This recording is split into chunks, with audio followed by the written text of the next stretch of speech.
Welcome to Easy Drift Sleep. Tonight we are taking you to your ancient India journey. If these stories help you sleep, tap subscribe so you never miss your next escape. Find a comfortable position, let the weight of your day go, and allow this story to carry you somewhere beautiful. The cool, smooth touch of white marble, still faintly warm from the day's vanished sun, offered a silent, grounding embrace beneath the emperor's bare feet. A profound stillness had settled over Agra, broken only by the distant, rhythmic chirping of crickets and the soft, almost imperceptible murmur of the Yamuna River as it flowed languidly past the grand edifice. The air, usually thick with the day's dust and the clamor of a bustling city, was now cleansed by the late hour, carrying only the faint, sweet scent of night-blooming jasmine from the garden and the subtle, earthy perfume of the riverbank. Above, a vast, inky sky, dusted with a million shimmering stars, stretched endlessly, its celestial tapestry mirroring the intricate patterns carved into the marble beneath. Shah Jahan, a figure of regal bearing even in his quiet solitude, stood upon the raised plinth of the Taj Mahal, his gaze fixed upon the central dome that seemed to float, ethereal and luminous, beneath the benevolent glow of the full moon. His silken robes, the color of twilight, barely stirred in the gentle breeze, and his hands, usually adorned with rings of emerald and ruby, were clasped loosely before him, revealing the network of fine lines etched by years of empire and sorrow. The moonlight, a painter's brush of silver, highlighted the sharp, noble planes of his face, the intensity in his dark eyes, and the silver threads that now wove through his once black beard. He was a man suspended between two worlds, the tangible triumph of his architectural masterpiece and the intangible, aching void left by the woman it commemorated. It was the year 1648, and the mausoleum itself, the heart of this unparalleled monument, had just reached its glorious completion. 22 years had unfurled like a grand scroll since the first stone was laid, each day a testament to a love that defied the boundaries of life and death. Shah Jahan remembered the day the last of the white Makrana marble, quarried from distant lands, had been meticulously set into place, sealing the sacred space where his beloved Mumtaz Mahal now rested. A quiet exultation had swelled within him then, a profound sense of accomplishment mingled with an enduring melancholy. He had fulfilled his solemn vow, a promise whispered to her on her deathbed, that he would build a tomb so magnificent, so utterly peerless, that the world would forever speak of their love. He closed his eyes for a moment, and the cool night air seemed to carry the ghost of her laughter, a sound as melodious and clear as the temple bells he sometimes heard carried on the wind from across the river. Arjaman Banu Begum, his Mumtaz Mahal, the exalted one of the palace, had been more than a wife. She had been his confidant, his advisor, the unwavering anchor in the tempestuous seas of courtly intrigue and imperial ambition. He recalled her intelligence, sharp and incisive, often offering counsel that proved invaluable.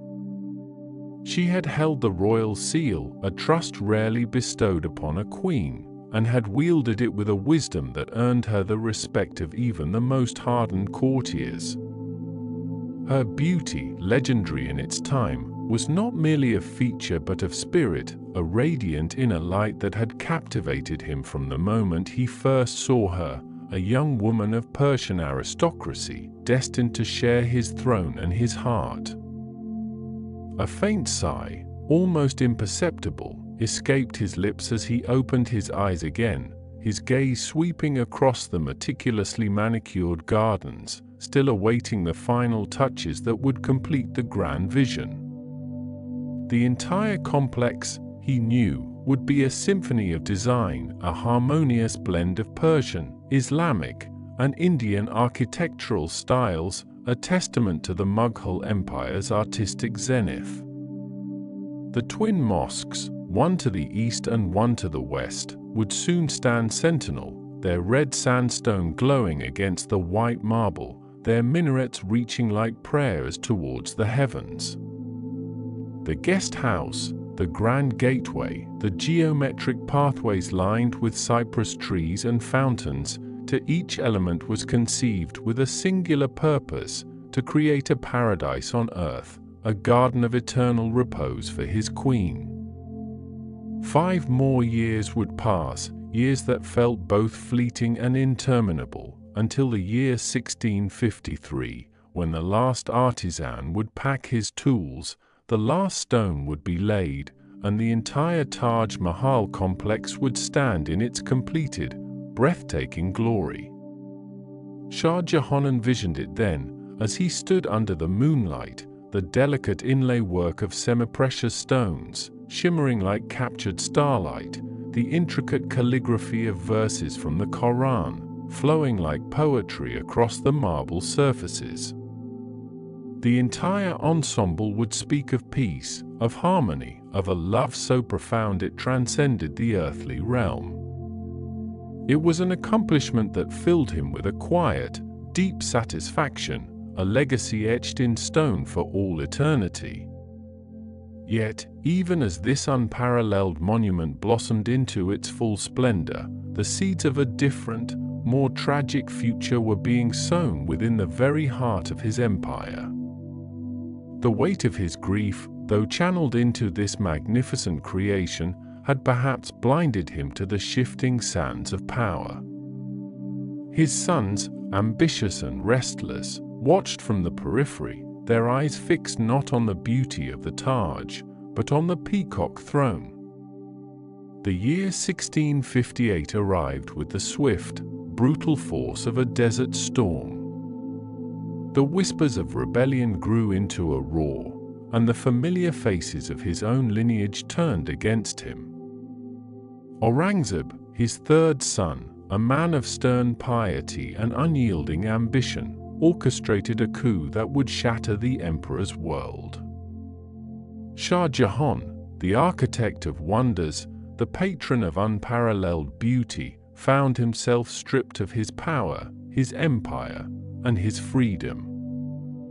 He was imprisoned within the formidable walls of the Agra fort, a mere 2 miles upstream from the very monument he had built. From his confinement, in a chamber with a small, arched window, he could see it. The Taj Mahal, his eternal tribute, shimmered in the distance, a beacon of white marble against the changing hues of the sky. He would spend his remaining years gazing upon it, a silent, majestic reminder of a love that had shaped his destiny and a loss that had defined his reign. The cool touch of marble, once a comfort underfoot, was now a distant memory, replaced by the rough, unyielding stone of his prison cell. The melancholic reflection that had always shadowed his profound love now deepened, becoming the constant companion of his solitude. The moonlight, which once bathed the Taj in a triumphant glow for him, now cast long, poignant shadows across its perfect form, a silent witness to a love that had defied death, and a leave that had ended in quiet, reflective sorrow. The Yamuna continued its ceaseless journey, its murmurs carrying the weight of centuries, its waters reflecting the unchanging stars and the enduring legacy of a love story carved in stone. The moonlight, which once bathed the Taj in a triumphant glow for him, now cast long, poignant shadows across its perfect form, a silent witness to a love that had defied death, and a leave that had ended in quiet, reflective sorrow. The Yamuna continued its ceaseless journey, its murmurs carrying the weight of centuries, its waters reflecting the unchanging stars and the enduring legacy of a love story carved in stone. Years before, when the Yamuna's waters still flowed freely past the nascent gardens of Agra, a different kind of moonlight had illuminated the royal chambers. It was the moonlight of celebration, of whispered secrets and shared dreams, falling upon the figures of Shah Jahan and his beloved Arjuman Banu Begum, known to the world as Taj Mahal. Their love, a vibrant tapestry woven with threads of intellect, passion, and unwavering companionship, had been the envy of the court, a beacon of devotion in an era often defined by political marriages. Mumtaz, with her keen mind and discerning eye, was not merely an empress, she was the emperor's most trusted confidant, the keeper of the royal seal, her counsel sought and valued in matters of state as much as in affairs of the heart.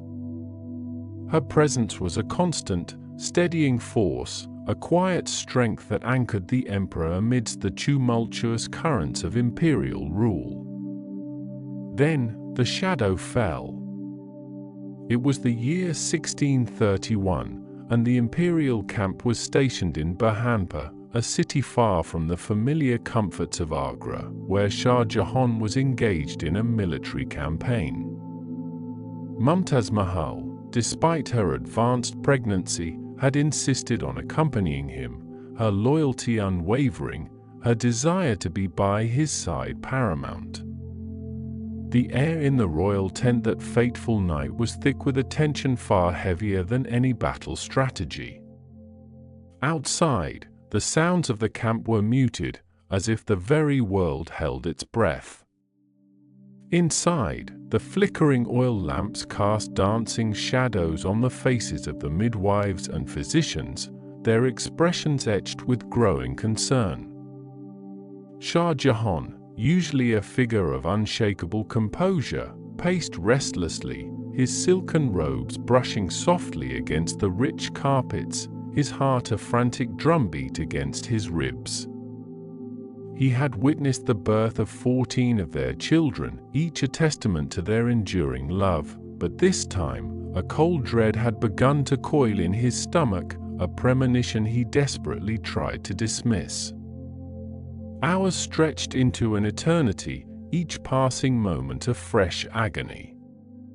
The empress, usually so vibrant, lay pale and weakened, her strength ebbing with each struggle.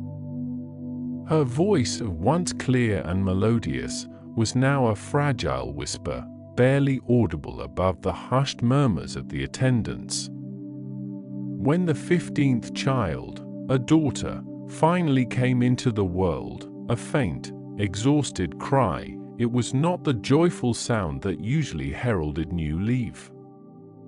Instead, it was overshadowed by the growing silence around the empress. Shah Jahan rushed to her side, his regal bearing forgotten, his hand reaching for hers, which felt impossibly cold. Her eyes, still luminous despite her pain, met his, and in their depths, he saw not fear, but a profound, sorrowful acceptance. She spoke, her voice a mere breath, extracting promises from him, that he would care for their children, that he would never remarry, and that he would build for her a mausoleum, a testament to their love unlike any the world had ever seen. The weight of her words settled upon him, heavy and absolute, even as he desperately tried to deny the inevitable. A final, faint sigh escaped her lips, and then, the light in her eyes dimmed, extinguished like a lamp in a sudden gust of wind.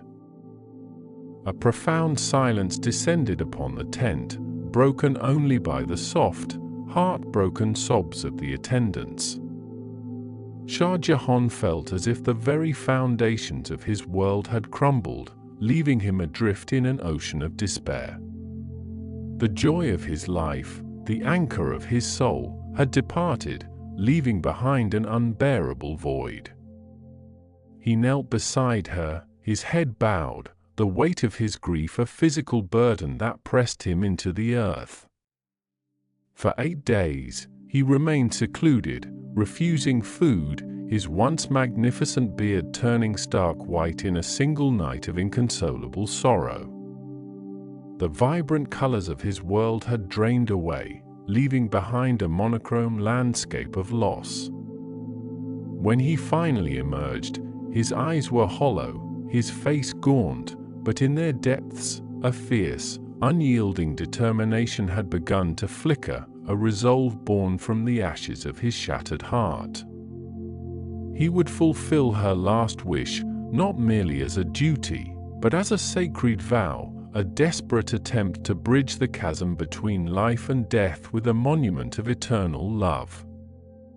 The imperial court, once a vibrant tapestry of color and laughter, now moved with a somber grace, reflecting the emperor's profound mourning. Back in Agra, the air itself seemed to hum with a quiet reverence, a collective acknowledgement of the great loss that had befallen their ruler. Shah Jahan, though burdened by a grief that never truly lifted, channeled his sorrow into a singular, monumental purpose. He summoned the finest architects, engineers, and master craftsmen from across his vast empire and beyond, his vision clear, his demands precise. Among them was Ustad Ahmed Lahori, a Persian master builder whose reputation for innovative design and meticulous execution preceded him. Lahori, with his piercing gaze and hands that seemed to understand the very language of stone, listened intently as the emperor, his voice still tinged with an abiding sadness, articulated his desire. It was not to be merely a tomb, Shah Jahan insisted, but a paradise on earth, a dwelling place for his beloved Mumtaz that would reflect the beauty and purity of her soul, a monument to a love that transcended mortality. Lahori, a man accustomed to the grandest of commissions, felt the immense weight of this particular task. He had designed palaces and mosques, forts and gardens, but never before had he been asked to encapsulate such profound, personal grief within the cold, unyielding embrace of marble. He understood that this project was not just about architecture, it was about emotion, about memory, about a love so powerful it demanded to be etched into the very fabric of time.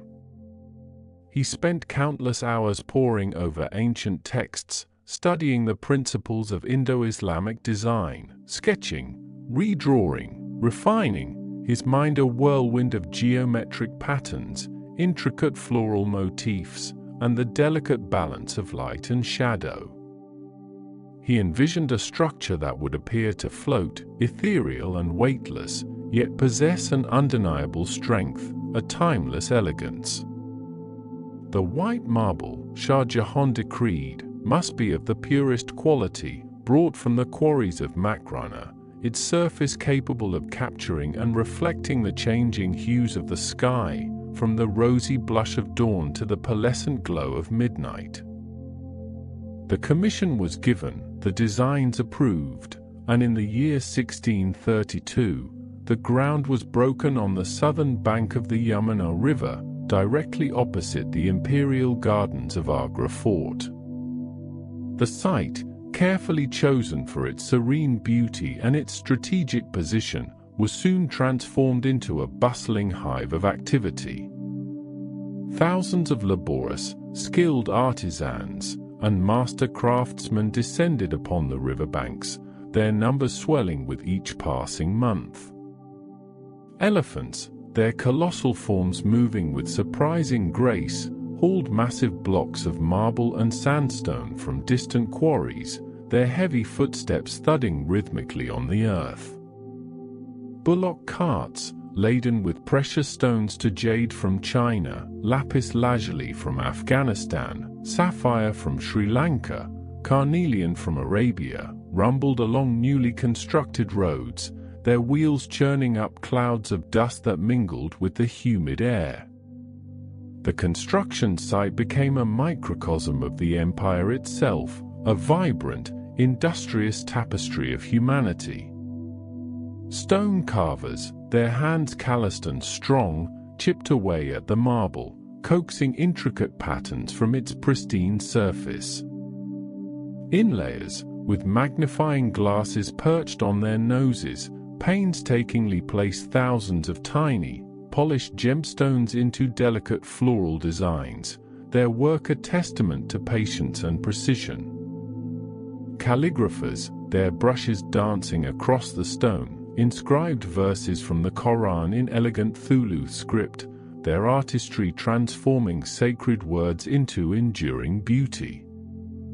Masons, their movements practiced and swift, laid brick upon brick, shaping the colossal dome and the towering minarets that would eventually pierce the sky.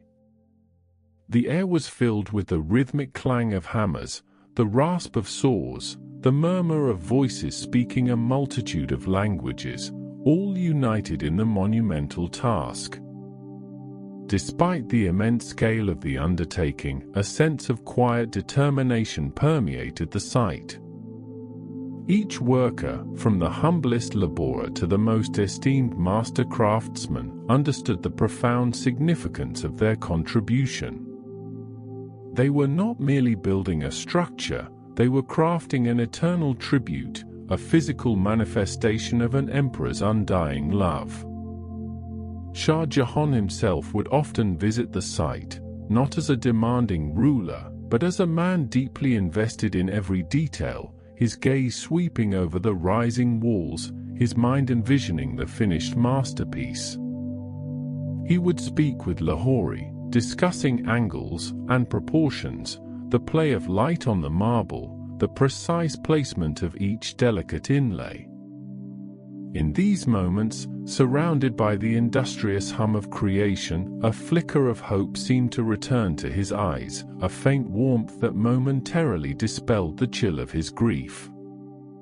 The Taj Mahal was not just a project, it was his solace, his purpose, the tangible expression of a love that refused to be forgotten.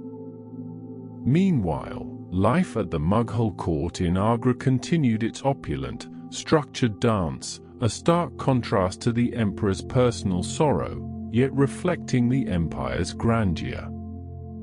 The mornings began with the soft, melodic calls of muezzins from the palace mosques, their voices echoing across the city as the first rays of dawn touched the red sandstone walls of Agra fort. Within the fort, the royal kitchens bustled with activity, preparing elaborate meals for the emperor and his vast retinue, the scent of exotic spices mingling with the sweet aroma of freshly baked bread. Courtiers, adorned in rich silks and jewels, moved through the marbled halls with practiced grace, their whispers and polite greetings filling the air. The Diwan-i-Am, the hall of public audience, would often be filled with petitioners and dignitaries, their voices a low hum as they awaited the emperor's appearance. Shah Jahan, despite his inner turmoil, maintained the facade of imperial majesty, presiding over court with a quiet dignity, his decision still shaping the destiny of millions. The afternoons were often dedicated to administrative duties, to the careful management of an empire that stretched across vast swathes of the subcontinent. Scribes, their quills scratching softly on parchment, recorded decrees and correspondence, their work illuminated by the soft glow filtering through intricate jali screens. In the royal gardens, fountains played, their gentle splashes providing a soothing counterpoint to the distant sounds of the city. The air was often heavy with the scent of jasmine and roses, carried on the gentle breeze. Evenings brought poetry recitations, musical performances, and intellectual discussions, though the emperor often retreated early, his thoughts invariably returning to the rising structure across the Yamuna, and to the memory of the woman for whom it was being built. The children of Shah Jahan and Mumtaz Mahal, now growing into young adults, navigated the complexities of court life with a mixture of youthful energy and inherited gravitas. Jahanara Begum, the eldest daughter, had taken on the role of First Lady of the Empire, her intelligence and grace providing a much-needed presence in the imperial household. She often accompanied her father to the construction site, her eyes reflecting a shared understanding of his profound dedication. She understood that the Taj Mahal was not merely a monument to her mother, but a testament to a love that had shaped their entire family. The court, while maintaining its outward splendor, subtly acknowledged the emperor's altered state. The vibrant festivals were perhaps a little less boisterous, the music a touch more melancholic, as if the entire empire held a collective breath, witnessing the slow, majestic unfolding of a love story carved in stone, a story that promised to defy the relentless march of time. The cool, smooth touch of white marble underfoot, the soft, ethereal mist rising from the Ganges at dawn, and the resonant, rhythmic chiming of temple bells, sometimes distant, sometimes close, echoing through the air, all seemed to whisper of a world where love, loss, and legacy intertwined, forever bound by the will of an emperor and the dream of an architect. The cool, smooth touch of white marble underfoot, the soft, ethereal mist rising from the Ganges at dawn, and the resonant, rhythmic chiming of temple bells, sometimes distant, sometimes close, echoing through the air, all seemed to whisper of a world where love, loss, and legacy intertwined, forever bound by the will of an emperor and the dream of an architect. Yet, as the last echoes of the Taj Mahal's silent symphony faded into the nascent light, the journey shifted, drifting like a feather on a gentle breeze, further back in time, to an age when the very rivers themselves were born of devotion, when the land breathed with the breath of gods and kings whose faith could move mountains, or, in this case, bring a celestial river to earth. The air grew thick with the scent of ancient earth and the distant murmur of unseen waters, a sound that seemed to hum from the very core of the world. The scene transformed, dissolving the intricate carvings of marble into the rugged, untamed landscapes of a distant past, where towering peaks scraped the sky and dense forests whispered secrets to the wind. Here, amidst the stark grandeur of the Himalayas, a lone figure, King Bhajiratha, stood as a testament to unwavering will, his form attenuated by centuries of relentless penance. His eyes, though sunken, burned with an unquenchable fire, reflecting the singular purpose that had driven him through countless seasons of scorching sun and biting snow. He was a king, yes, but here, in this desolate, sacred place, he was merely a vessel of devotion, a son burdened by the sacred duty to liberate the souls of his 60,000 ancestors, reduced to ashes by the wrath of a sage. Their salvation, he knew, lay only in the purifying touch of the celestial river, Ganga, who resided in the heavens, her waters too mighty for the mortal realm. Bhajiratha's penance was a saga of self-denial, a testament to a love that transcended generations, a profound yearning to mend a broken lineage.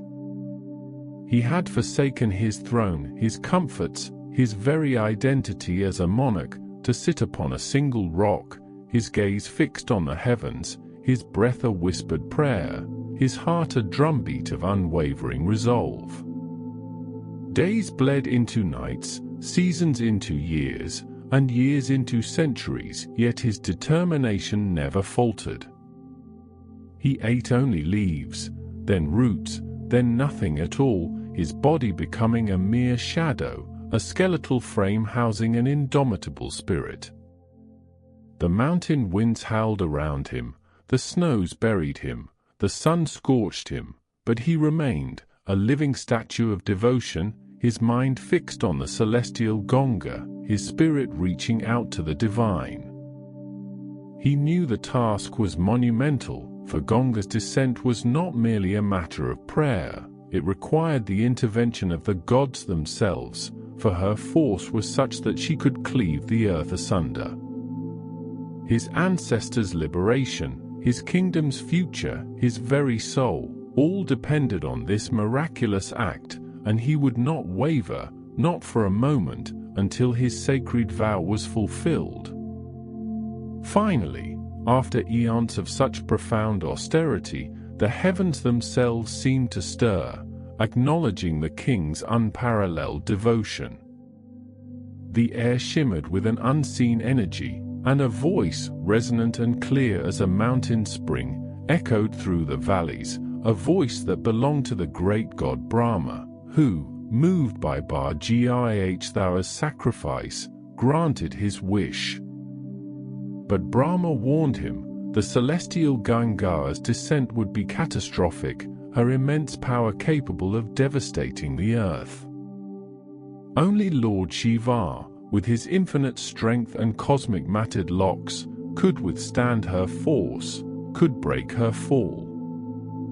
And so, Bhargya, with renewed purpose, turned his penance towards Shiva, his prayers now directed to the destroyer and restorer, the one who held the universe within his being.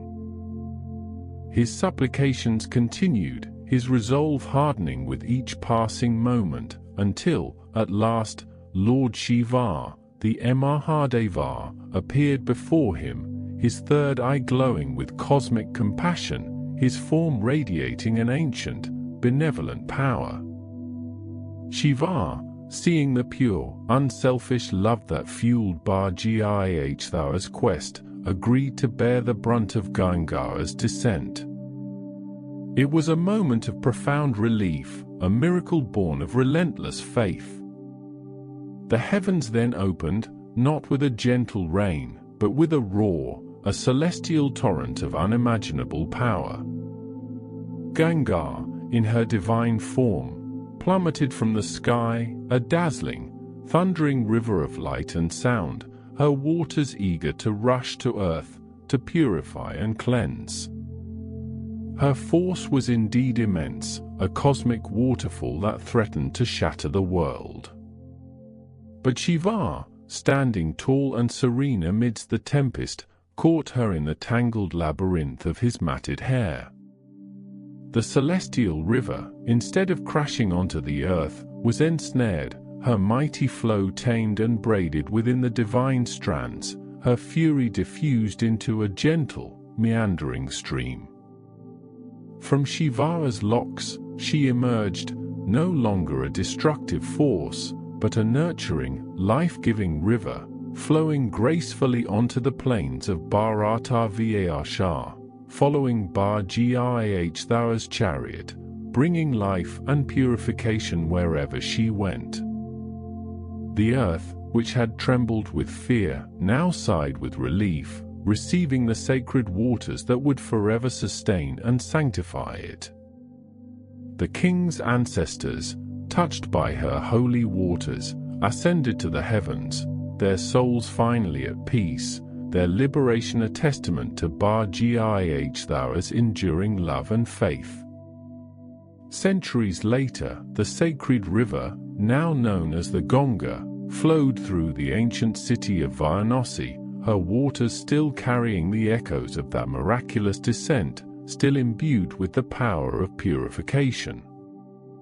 The cool, ethereal mist that rose from her surface at dawn carried the scent of damp earth and distant incense, a timeless perfume that had clung to her banks for millennia. On the ghats of Varanasi, where stone steps descended into the holy waters, the scene was one of profound, serene devotion. The first rays of the sun, a soft, golden blush, painted the eastern sky, illuminating the figures of countless pilgrims, their forms silhouetted against the nascent light. They came from all corners of the land, drawn by an invisible thread of faith, their hearts filled with hope and reverence.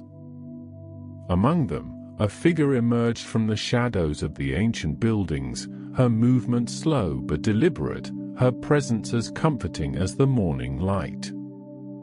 Priya, an elderly woman whose face was a map of gentle wrinkles, each line etched with stories of generations, approached the water's edge. Her simple, traditional attire, woven from undyed cotton, seemed to blend seamlessly with the muted tones of the dawn. In her hand, she clutched a small string of prayer beads, worn smooth by countless repetitions of sacred mantras. Her eyes, though aged, held a deep, knowing kindness, reflecting the wisdom accumulated over a lifetime spent in the embrace of the Ganga. She had witnessed countless dawns on these ghats, seen generations come and go, each seeking solace, purification, and a connection to the divine in the river's eternal flow. Priya settled onto a smooth, worn stone step, her gaze fixed on the shimmering surface of the river.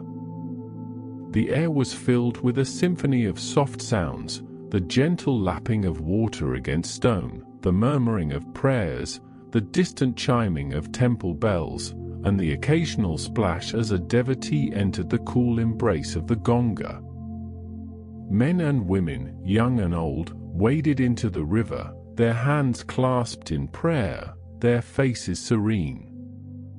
They offered flowers, small lamps, and grains to the flowing waters, their gestures imbued with a quiet, profound faith. Each dip into the sacred river was an act of spiritual cleansing, a symbolic washing away of sins, a renewal of the soul. Priya watched them, her heart swelling with a familiar sense of peace, a deep understanding of the enduring power of this ancient ritual. She remembered her own first dip as a child, the shock of the cold water, quickly replaced by a sense of profound calm, a feeling of being connected to something infinitely larger than herself. The Ganga, she knew, was not just a river, she was a mother, a goddess, a living embodiment of divine grace, a tangible link to the miraculous past of King Bhagiratha's devotion. As the sun climbed higher, casting a golden sheen across the water, the morning rituals continued, a timeless dance of faith and devotion. The air grew warmer, carrying the mingled scents of wet earth, marigolds, and burning incense. Children played at the water's edge, their laughter a joyful counterpoint to the solemn prayers of their elders. Boats, small wooden vessels adorned with colorful fabrics, began to ferry pilgrims across the river, their oars dipping rhythmically into the sacred waters. Priya closed her eyes for a moment, letting the sounds and sensations wash over her, feeling the ancient pulse of Varanasi, the spiritual heart of India, beating in harmony with the gentle flow of the Ganga. She felt a profound connection to the countless souls who had stood on these very steps throughout history, all seeking the same purification, the same liberation, the same solace in the river's eternal embrace. The river, she knew, was a constant, a silent witness to the ebb and flow of human lives, a timeless conduit between the mortal and the divine. As the day began to wane, the golden light of late afternoon softened the edges of the ancient city, casting long shadows across the Ghats. The air, still carrying the scent of the river, began to cool, hinting at the approaching evening. The quiet devotion of the morning slowly gave way to a different kind of energy, a vibrant, communal anticipation. The rhythmic chiming of temple bells, which had been a gentle background hum throughout the day, now grew louder, more insistent, signaling the approach. His silken robes brushing softly against the rich carpets, his heart a frantic drumbeat against his ribs. he had witnessed the birth of 14 of their children, each a testament to their enduring love, but this time, a cold dread had begun to coil in his stomach, a premonition he desperately tried to dismiss. Hours stretched into an eternity, each passing moment a fresh agony. The Empress, usually so vibrant, lay pale and weakened, her strength ebbing with each struggle. Her voice, once clear and melodious, was now a fragile whisper, barely audible above the hushed murmurs of the attendants. When the 15th child, a daughter, finally came into the world, a faint, exhausted cry, it was not the joyful sound that usually heralded new life. Instead, it was overshadowed by the growing silence around the Empress. Shah Jahan rushed to her side, his regal bearing forgotten, his hand reaching for hers, which felt impossibly cold. Her eyes, still luminous despite her pain, met his, and in their depths, he saw not fear, but a profound, sorrowful acceptance. She spoke, her voice a mere breath, extracting promises from him, that he would care for their children, that he would never remarry, and that he would build for her a mausoleum, a testament to their love unlike any the world had ever seen. The weight of her words settled upon him, heavy and absolute, even as he desperately tried to deny the inevitable. A final, faint sigh escaped her lips, and then, the light in her eyes dimmed, extinguished like a lamp in a sudden gust of wind. A profound silence descended upon the tent, broken only by the soft, heartbroken sobs of the attendants.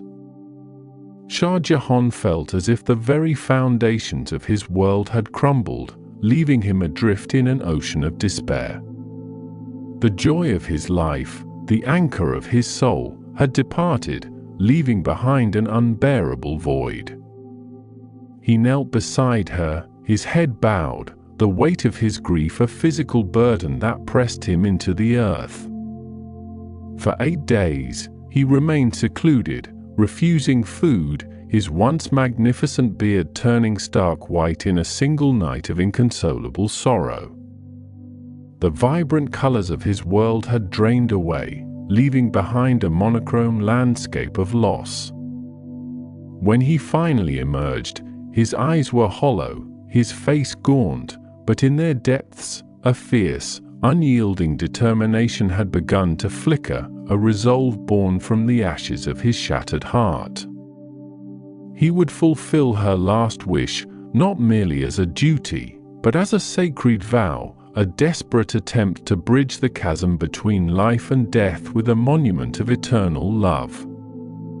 The imperial court, once a vibrant tapestry of color and laughter, now moved with a somber grace, reflecting the emperor's profound mourning. Back in Agra, the air itself seemed to hum with a quiet reverence, a collective acknowledgement of the great loss that had befallen their ruler. Shah Jahan, though burdened by a grief that never truly lifted, channeled his sorrow into a singular, monumental purpose. He summoned the finest architects, engineers, and master craftsmen from across his vast empire and beyond, his vision clear, his demands precise. Among them was Ustad Ahmed Lahori, a Persian master builder whose reputation for innovative design and meticulous execution preceded him. Lahori, with his piercing gaze and hands that seemed to understand the very language of stone, listened intently as the emperor, his voice still tinged with an abiding sadness, articulated his desire. It was not to be merely a tomb, Shah Jahan insisted, but a paradise on earth, a dwelling place for his beloved Mumtaz that would reflect the beauty and purity of her soul, a monument to a love that transcended mortality. Lahori, a man accustomed to the grandest of commissions, felt the immense weight of this particular task. He had designed palaces and mosques, forts and gardens, but never before had he been asked to encapsulate such profound, personal grief within the cold, unyielding embrace of marble. He understood that this project was not just about architecture, it was about emotion, about memory, about a love so powerful it demanded to be etched into the very fabric of time. He spent countless hours poring over ancient texts, studying the principles of Indo-Islamic design, sketching, redrawing, refining, his mind a whirlwind of geometric patterns, intricate floral motifs, and the delicate balance of light and shadow. He envisioned a structure that would appear to float, ethereal and weightless, yet possess an undeniable strength, a timeless elegance. The white marble, Shah Jahan decreed, must be of the purest quality, brought from the quarries of Makrana, its surface capable of capturing and reflecting the changing hues of the sky, from the rosy blush of dawn to the pearlescent glow of midnight. Her presence still a vibrant, aching echo within the grand mausoleum he had built as an eternal testament to their love. The moonlight, a pearlescent cascade from the heavens, bathed the pristine marble in a soft, ethereal glow, illuminating the intricate pietra dura work, flowers of carnelian, lapis lazuli, and jade that bloomed across the walls, each delicate petal a testament to the countless hours of devotion poured into its creation. He traced the cool, smooth surface of a carved lotus with a gentle finger, a faint tremor running through his hand, a ghost of the touch he yearned for still. His heart, though heavy with the weight of years and profound loss, found a strange, quiet solace in this place, a sanctuary where grief transformed into an enduring, magnificent beauty. He remembered her laughter, a sound like wind chimes in a summer breeze, and the way her eyes would sparkle with an intelligence that matched her boundless compassion. The vastness of the tomb, designed to hold an emperor's love, now felt like a profound, echoing silence, yet within that silence, he heard her voice, whispering through the cool marble, assuring him of a love that transcended even death itself. Across the sprawling, timeless landscape of India, in a place steeped in the mists of antiquity, Ananda, the young temple artisan, continued his meticulous work. His fingers, nimble and stained with the ochre and vermilion of his trade, danced across the rough-hewn stone, coaxing forth the graceful curve of a goddess's smile, the intricate pattern of a sacred lotus. The air around him was thick with the scent of stone dust and the faint, earthy aroma of the river that flowed nearby, a constant, murmuring presence.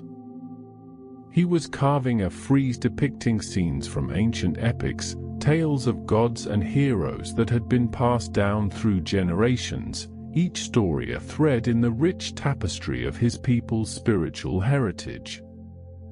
The rhythmic tap-tap-tap of his chisel against the stone was a meditative beat, a counterpoint to the distant, rhythmic chiming of temple bells that drifted on the cool morning air, sometimes clear and resonant, sometimes muffled by the swirling mists that rose from the river.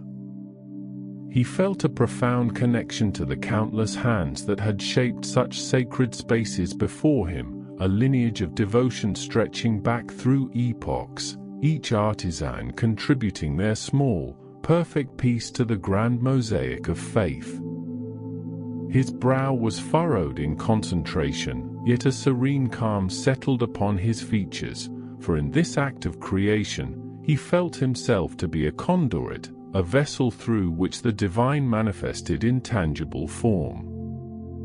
He envisioned the future devotees who would gaze upon his work, their hearts uplifted, their spirits renewed, and this vision fueled his tireless dedication, transforming his labor into an act of profound worship.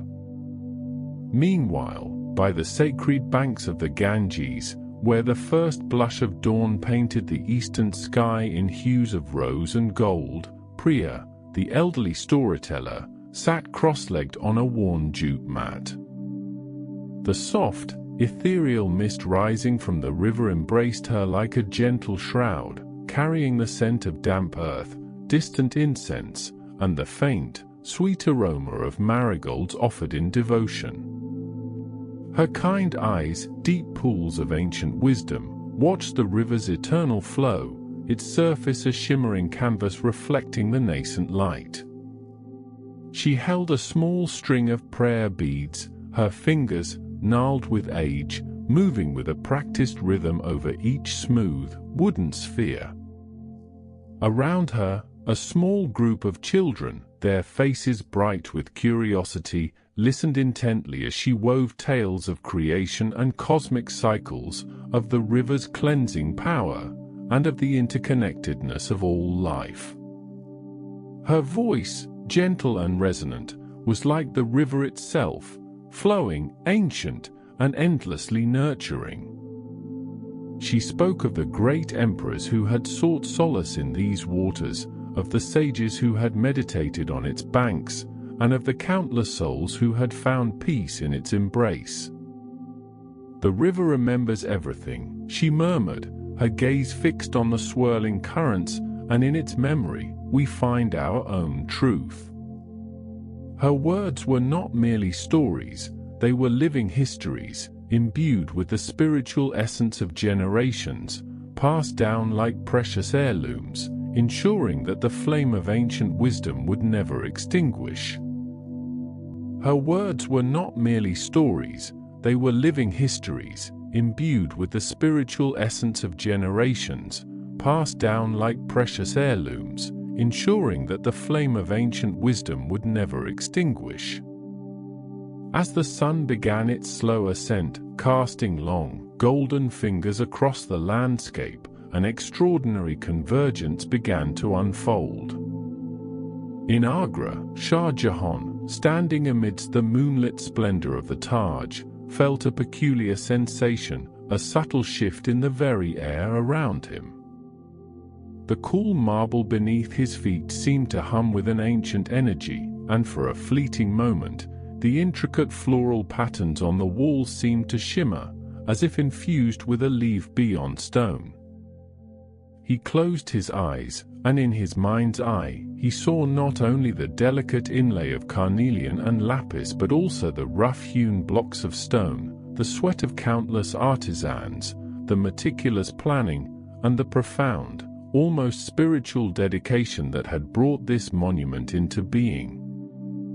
He felt the weight of history, not as a burden, but as a deep, resonant echo of human endeavor and unwavering love. A single tear, cool and cleansing, traced a path down his weathered cheek, not of sorrow, but of a profound, quiet understanding that his love, transformed into this timeless edifice, was now part of something far grander, a continuous stream of devotion that flowed through the very heart of India. Simultaneously, in the ancient temple, Ananda paused, his chisel hovering above a half-finished carving of a celestial dancer. A strange, sweet fragrance, like that of jasmine and damp earth, wafted through the cool stone chambers, mingling with the familiar scent of dust and incense. He looked up, his young eyes wide with wonder, as a soft, golden light, not from the rising sun but from an unseen source, seemed to emanate from the very stone he was working on, illuminating the intricate details with an otherworldly glow. He felt a surge of energy, a profound connection to the sacred narratives he was depicting, as if the gods and goddesses themselves were breathing life into his creations. The rhythmic chiming of the temple bells intensified, not just from the nearby shrine, but from everywhere, a symphony of devotion echoing through the air, vibrating through the very stones of the temple. He understood, with a clarity that transcended mere thought, that his hands were not simply shaping stone, they were shaping faith, preserving stories, and contributing to a legacy that would inspire generations to come. The act of creation became an act of profound prayer, his every stroke a whispered invocation, his every carving a silent hymn to the eternal. And by the Ganges, as the mist began to thin and the first rays of the sun kissed the river's surface, Priya felt a deep, resonant vibration emanating from the ancient earth beneath her. The river, usually a gentle murmur, seemed to pulse with a heightened energy, its current swirling with a renewed vigor. She looked towards the horizon, her gaze piercing the veils of time, and in the shimmering light, she saw not just the physical river, but the countless stories it held, the prayers it carried, the lives it sustained. She saw the grand monuments of emperors, the humble shrines of devotees, the meticulous work of artisans, all woven together by the invisible threads of faith and time. The children around her, sensing the shift in atmosphere, grew quiet, their eyes fixed on her, their young minds open to the profound mystery unfolding.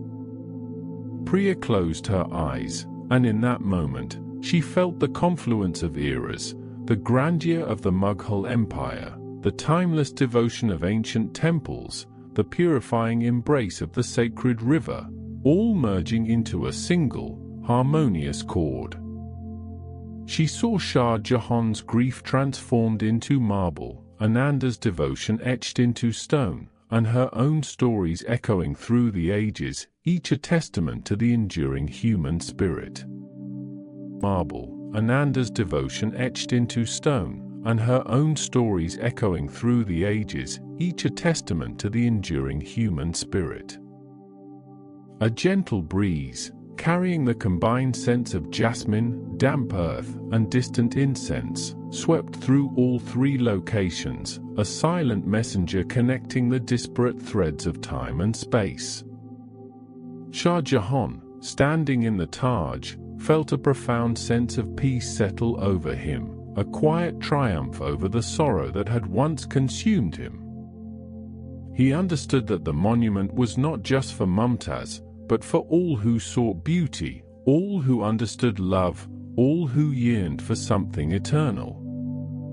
Ananda, in the temple, felt his heart swell with a quiet joy, his hands moving with renewed purpose, knowing that his work was not merely craft, but a vital link in an unbroken chain of spiritual expression. Priya, by the Ganges, opened her eyes, a beatific smile gracing her lips, knowing that the stories she shared, the wisdom she imparted, would continue to flow, as ceaseless and eternal as the sacred river itself.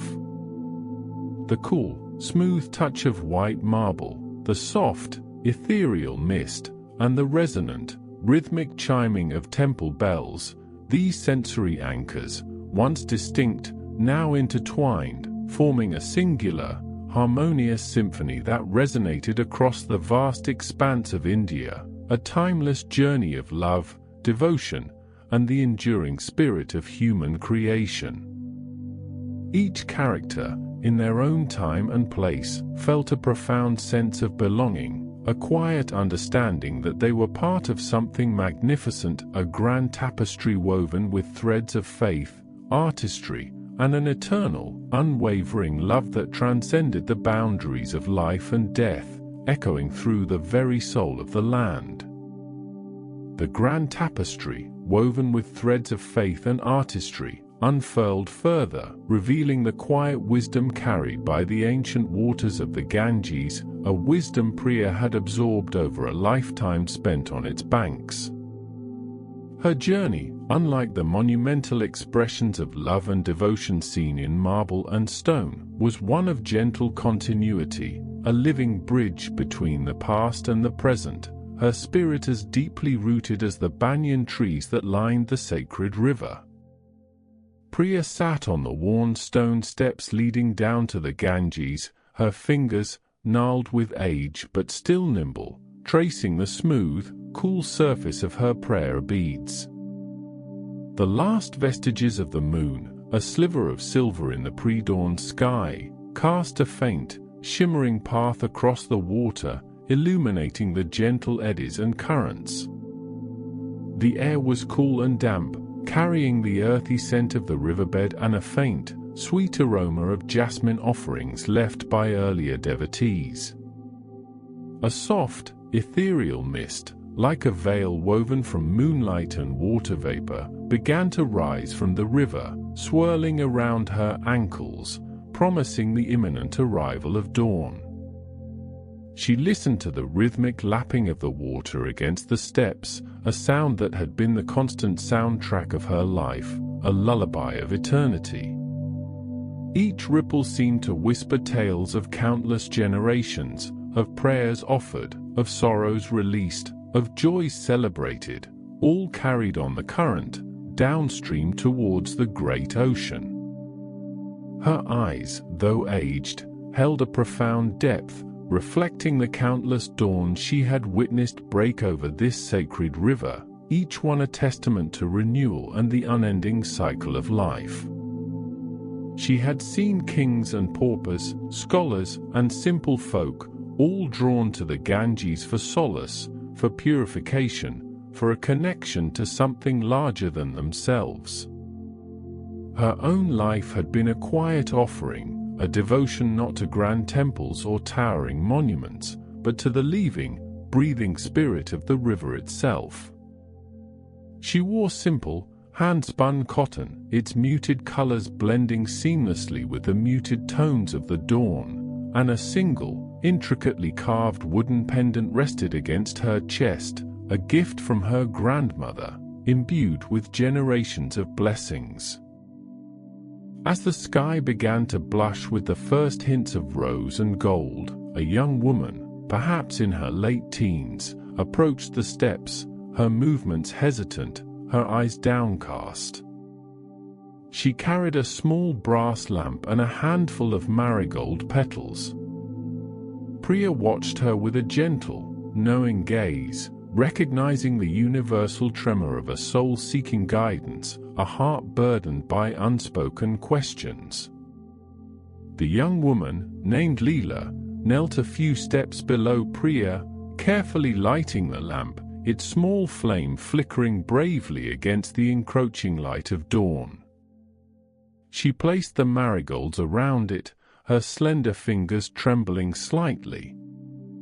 "The river holds all stories, child." Priya's voice was a soft murmur, like the rustling of ancient leaves, yet it carried a surprising resonance, cutting through the quiet morning air. Leela started, her head snapping up, her eyes wide with a mixture of surprise and reverence. She had not realized anyone else was there. Every joy, every sorrow, every hope, every fear, it all flows here, carried on the current, purified by its eternal embrace. Leela, her voice barely a whisper, confessed, I feel lost, grandmother. The world changes so quickly. My heart seeks an anchor, but I do not know where to find it. She gestured vaguely towards the bustling city waking behind them, its distant sounds a stark contrast to the river's tranquility. Priya smiled, a network of fine lines crinkling around her eyes. The river is the anchor, child. It has seen empires rise and fall, witnessed love bloom and fade, felt the touch of countless feet upon its banks, yet it remains. It teaches us that while forms may change, the essence endures. She paused, her gaze drifting across the water, as if reading ancient script upon its surface. My own grandmother, a woman whose wisdom flowed as freely as this river, told me tales of a time long, long ago, when this land was vibrant with different kinds of stories, stories of kings and queens, of poets and artisans, all bound by the same threads of devotion and love. She began to speak, her voice weaving a narrative that seemed to emerge from the very mist of the Ganges. There was once a king, many centuries ago, whose heart was broken by the loss of his beloved queen. His grief was so profound, so vast, that he sought to build a monument that would stand for eternity, a testament to a love that defied death itself. He gathered the finest artisans, the most skilled craftsmen from across his empire and beyond. They worked tirelessly, for years, shaping marble into delicate flowers, carving verses of love into its cool, smooth surface. It was a place of unparalleled beauty, a dream etched in stone, reflecting the moon's gentle glow with an otherworldly luminescence. Priya's words painted a vivid picture, and Leela, mesmerized, imagined the cool, smooth touch of white marble underfoot at midnight, reflecting the moonlight, just as Priya described. This king, Shah Jahan, poured his very soul into the creation of the Taj Mahal, not merely as a tomb, but as a living poem, a prayer whispered in stone. Priya continued, her voice soft but imbued with the weight of centuries. He believed that such a love, so pure and unwavering, deserved an eternal dwelling, a place where their spirits could forever intertwine. And in doing so, he created not just a monument, but a legacy, a story of eternal love and loss that continues to echo through the ages. It stands as a testament to the artistic expression and grandeur that human hands, guided by profound emotion, can achieve. Leela listened, her own anxieties momentarily forgotten, lost in the grandeur of the tale, feeling the echoes of that ancient love. Priya's gaze then shifted, as if she could see through the layers of time, to an even more distant past. But even before such grand declarations in marble, there were other forms of devotion, equally profound, equally enduring.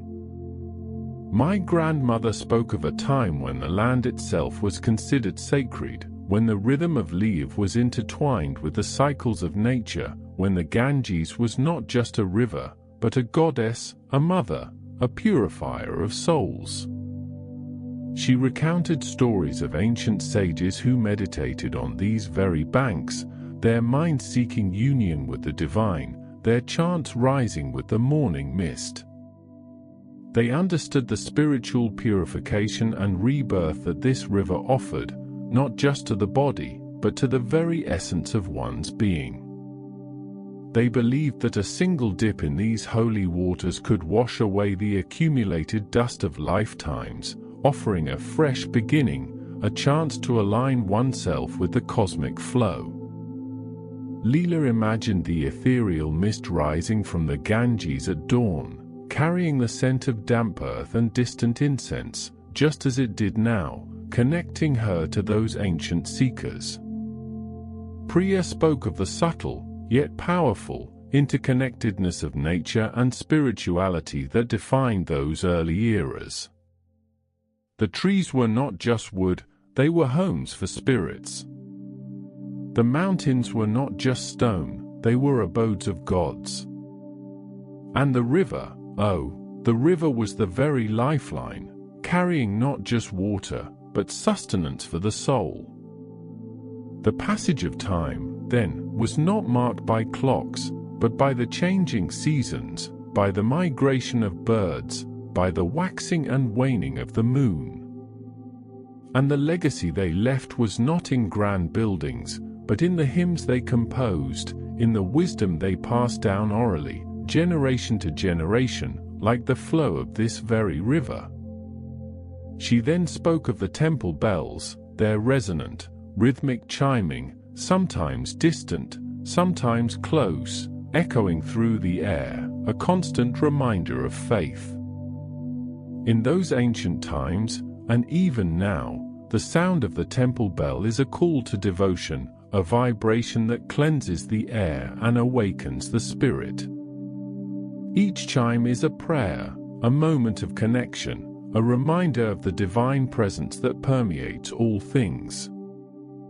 Leela could hear the faint, distant sound of a bell now, carried on the gentle breeze, and it seemed to resonate deep within her, a comforting hum. The resilience of culture and tradition, child, is like the river itself, Priya continued, her voice a soothing balm. It adapts, it changes course sometimes, but its essence remains pure. It absorbs new influences, yet never loses its fundamental identity. The stories, the rituals, the beliefs, they are like the pebbles on the riverbed, polished smooth by the constant flow, yet retaining their unique character. She gestured towards the shimmering water. Think of the countless generations who have stood here, just as we are now, seeking comfort, seeking wisdom. Their hopes and dreams have merged with the river's current, becoming part of its eternal song. Leela, her initial apprehension replaced by a profound sense of peace, found herself drawn into the narrative, feeling a deep connection to the countless souls who had sought solace by these waters. She imagined the hands that had carved the intricate patterns on ancient temple walls, the voices that had chanted sacred verses, the hearts that had loved with such intensity that their stories still resonated centuries later. She felt the weight of history, not as a burden, but as a comforting embrace, a reminder that she was part of something vast and enduring. My grandmother taught me that true devotion and faith are not about rigid rules, but about the purity of intention, the sincerity of the heart, Priya explained, her voice growing softer, almost a whisper against the rising dawn chorus of birds. It is about finding the divine in the everyday, in the warmth of the sun, in the coolness of the water, in the kindness of a stranger, in the stories passed down from those who came before us. It is about understanding that love, in all its forms, romantic, familial, spiritual, is the most powerful force in the universe, capable of inspiring creation, enduring loss, and fostering rebirth. The sun now peeked over the horizon, painting the sky in a breathtaking palette of oranges, purples, and fiery reds. The mist began to lift, revealing the distant ghats and the silhouettes of early morning bathers. The air grew warmer, infused with the scent of wood smoke from distant fires and the sweet, lingering perfume of incense. Leela felt a lightness in her heart, a sense of clarity she hadn't known before. The river, with Priya's words as its voice, had indeed offered her an anchor. The river carries not just water, but time itself, Priya concluded, her gaze fixed on the endless flow. It carries the echoes of ancient prayers, the whispers of forgotten lovers, the dreams of generations yet to come. And in listening to its wisdom, we find our place in the grand design, understanding that we are but a small part of an eternal flow, interconnected with all that has been and all that will be. The stories carried on its current remind us that while life is fleeting, love and devotion, like the river itself, are eternal. Leela looked at Priya, her eyes filled with gratitude. The elderly woman, with her kind eyes and gentle, resonant voice, her face etched with stories of generations, was a living embodiment of the river's wisdom. She was a testament to the quiet devotion and the passing down of ancient wisdom and legends, finding peace and continuity in the eternal flow. The young woman felt a profound sense of belonging, a quiet understanding that she, too, was part of this magnificent tapestry, woven with threads of faith, artistry, and an eternal, unwavering love that transcended the boundaries of life and death, echoing through the very soul of the land. The sun rose higher, its golden light bathing the Ganges in a warm, comforting glow, and Leela, with a newfound serenity in her heart, gently released her small brass lamp and marigold petals onto the water, watching them drift downstream, carrying her own quiet prayer into the river's eternal embrace. The small brass lamp, a tiny beacon of hope and remembrance, bobbed gently on the Ganges' surface, its flickering flame a warm counterpoint to the cool morning mist that still clung to the riverbanks, gradually dissolving as the sun ascended higher, painting the sky in hues of soft rose and gold. Leela watched it recede, a silent promise carried on the ancient currents, her heart feeling lighter than it had in many days, as if the river itself had absorbed a measure of her quiet sorrow and replaced it with a profound sense of peace. The air, now vibrant with the calls of distant birds and the murmur of awakening life, felt imbued with an enduring spirit, a testament to the countless generations who had sought solace and meaning along these sacred shores, their hopes and dreams woven into the very fabric of the land. This profound sense of continuity, of an unbroken thread stretching back through millennia, was a sensation Ustad Ahmed Lahori understood deeply, though his world was one of meticulous plans and precise measurements, of earthly materials shaped to celestial visions. He stood on the scaffolding, high above the Yamuna's banks, the cool morning breeze a welcome caress against his face, carrying with it the faint, sweet scent of jasmine from distant gardens. Below him, the vast, shimmering expanse of white marble that was the Taj Mahal began to catch the nascent light, transforming from a ghostly silhouette into a structure of breathtaking, almost ethereal, beauty. The dawn light, soft and pearlescent, kissed the intricate pietra dura, coaxing out the vibrant hues of lapis lazuli, carnelian, and malachite embedded in the milky stone, causing them to glow with an inner luminescence. He traced a finger along a newly laid piece of marble, its surface cool and smooth beneath his calloused skin, a testament to the countless hours of painstaking labor, the meticulous attention to every curve and inlay. Lahori's gaze swept across the sprawling complex, taking in the perfect symmetry of the minarets, the graceful arc of the domes, the serene reflection pools that mirrored the sky, creating an illusion of the structure floating between heaven and earth. He remembered the initial sketches, the frantic discussions with the Emperor Shah Jahan, the weight of a grief so profound it demanded expression in stone, a love so vast it sought to encompass eternity. There had been moments of doubt, of overwhelming pressure, when the sheer scale of the undertaking threatened to consume him, when the logistics of moving colossal blocks of marble from Makrana, of coordinating thousands of skilled artisans, seemed insurmountable. But each challenge had been met with an unwavering resolve, fueled by the Emperor's singular vision and Lahori's own deep understanding of architectural principles, honed over decades of study and practice. He had seen the Emperor's sorrow, a raw, aching wound that only time and this monumental act of remembrance could hope to soothe, and Lahori had poured every ounce of his genius into translating that sorrow into something sublime, something that transcended earthly pain. He recalled a particular evening, many years prior, standing with Shah Jahan as the first foundation stones were laid, the air thick with the scent of damp earth and anticipation. The Emperor, his eyes still heavy with mourning, had spoken not just of a tomb, but of a paradise on earth, a garden of eternal solace, a testament to a love that defied death. Lahori had listened, absorbing not just the words, but the profound emotion behind them, understanding that this was not merely a commission, but a sacred trust.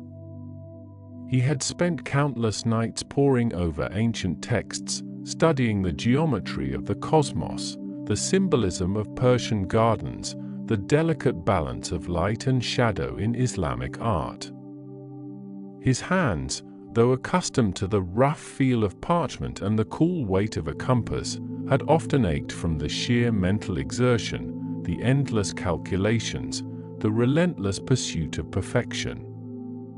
He had envisioned the play of light at different hours, the way the marble would shift in color from dawn to dusk, the subtle whispers of the calligraphy etched into the arches, each word a prayer, a lament, a promise.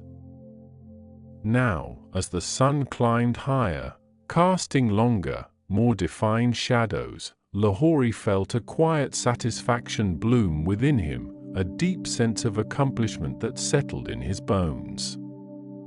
The Taj Mahal was more than just a building, it was a poem in stone, a symphony of light and form, a tangible manifestation of enduring love. It stood as a bridge between the temporal and the eternal, a silent sentinel guarding a legacy that would echo through the ages. He thought of the thousands of hands that had shaped this dream, the stonecutters, the calligraphers, the mosaicists, the laborious, each contributing their skill, their sweat, their very spirit to this monumental endeavor. He had been the conductor of this grand orchestra, but the music itself had been composed by countless hearts.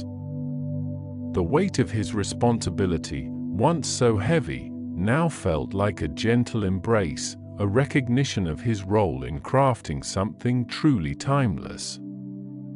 Far to the east, nestled amidst ancient banyan trees and the rhythmic flow of the Ganges, young Anand R., his hand stained with the vivid ochre and indigo pigments of his craft, carefully applied a thin layer of lacquer to a freshly painted panel depicting a scene from the Ramayana. The air in the temple workshop was thick with the earthy scent of drying paints, the faint aroma of burning incense from the nearby shrine, and the distant, resonant chiming of temple bells, a sound that had been the constant soundtrack to his young life. He worked with a quiet intensity, his brow furrowed in concentration, his nimble fingers moving with a precision that belied his years. Each brushstroke was deliberate, imbued with a reverence for the stories he brought to life, for the deities whose forms he rendered with such devotion. Ananda had begun his apprenticeship years ago, a small boy with an eager heart and a natural aptitude for drawing, sweeping floors and grinding pigments, his eyes wide with wonder at the artistry around him. He read the first time his master, a kind-faced man with eyes that seemed to hold the wisdom of centuries, had allowed him to mix a batch of vermilion, the vibrant red powder feeling like a precious treasure in his small hands. He had learned not just the techniques of painting and carving, but the deeper meaning behind each motif, each gesture, each symbol. The lotus flower, emerging pure from the mud, represented spiritual enlightenment. The peacock, with its iridescent plumage, symbolized beauty and immortality. The dancing Shiva, the cosmic rhythm of creation and destruction. His master had taught him that art in the temple was not merely decoration, but a form of prayer, a way to connect the earthly realm with the divine, a visual language for the soul.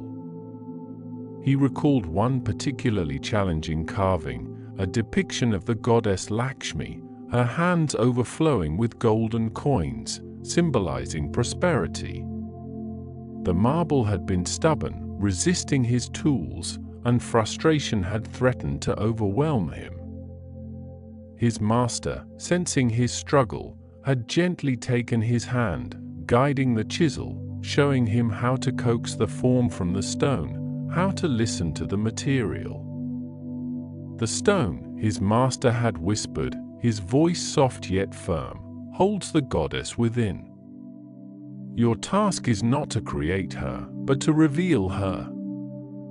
Those words had resonated deeply within Ananda, transforming his perception of his work from mere craft to a sacred act of revelation. He had learned patience, perseverance, and the profound joy of seeing a divine form emerge from inert matter. As he finished the lacquer, the colors on the panel seemed to deepen, to glow with an inner warmth, the figures of Rama and Sita vibrant against the lush forest backdrop. He stepped back, admiring his work, a quiet sense of pride mingling with humility. He was but one small thread in a vast, ancient tapestry, contributing his skill to a tradition that had flourished for thousands of years, passed down from generation to generation, each artist building upon the legacy of those who came before.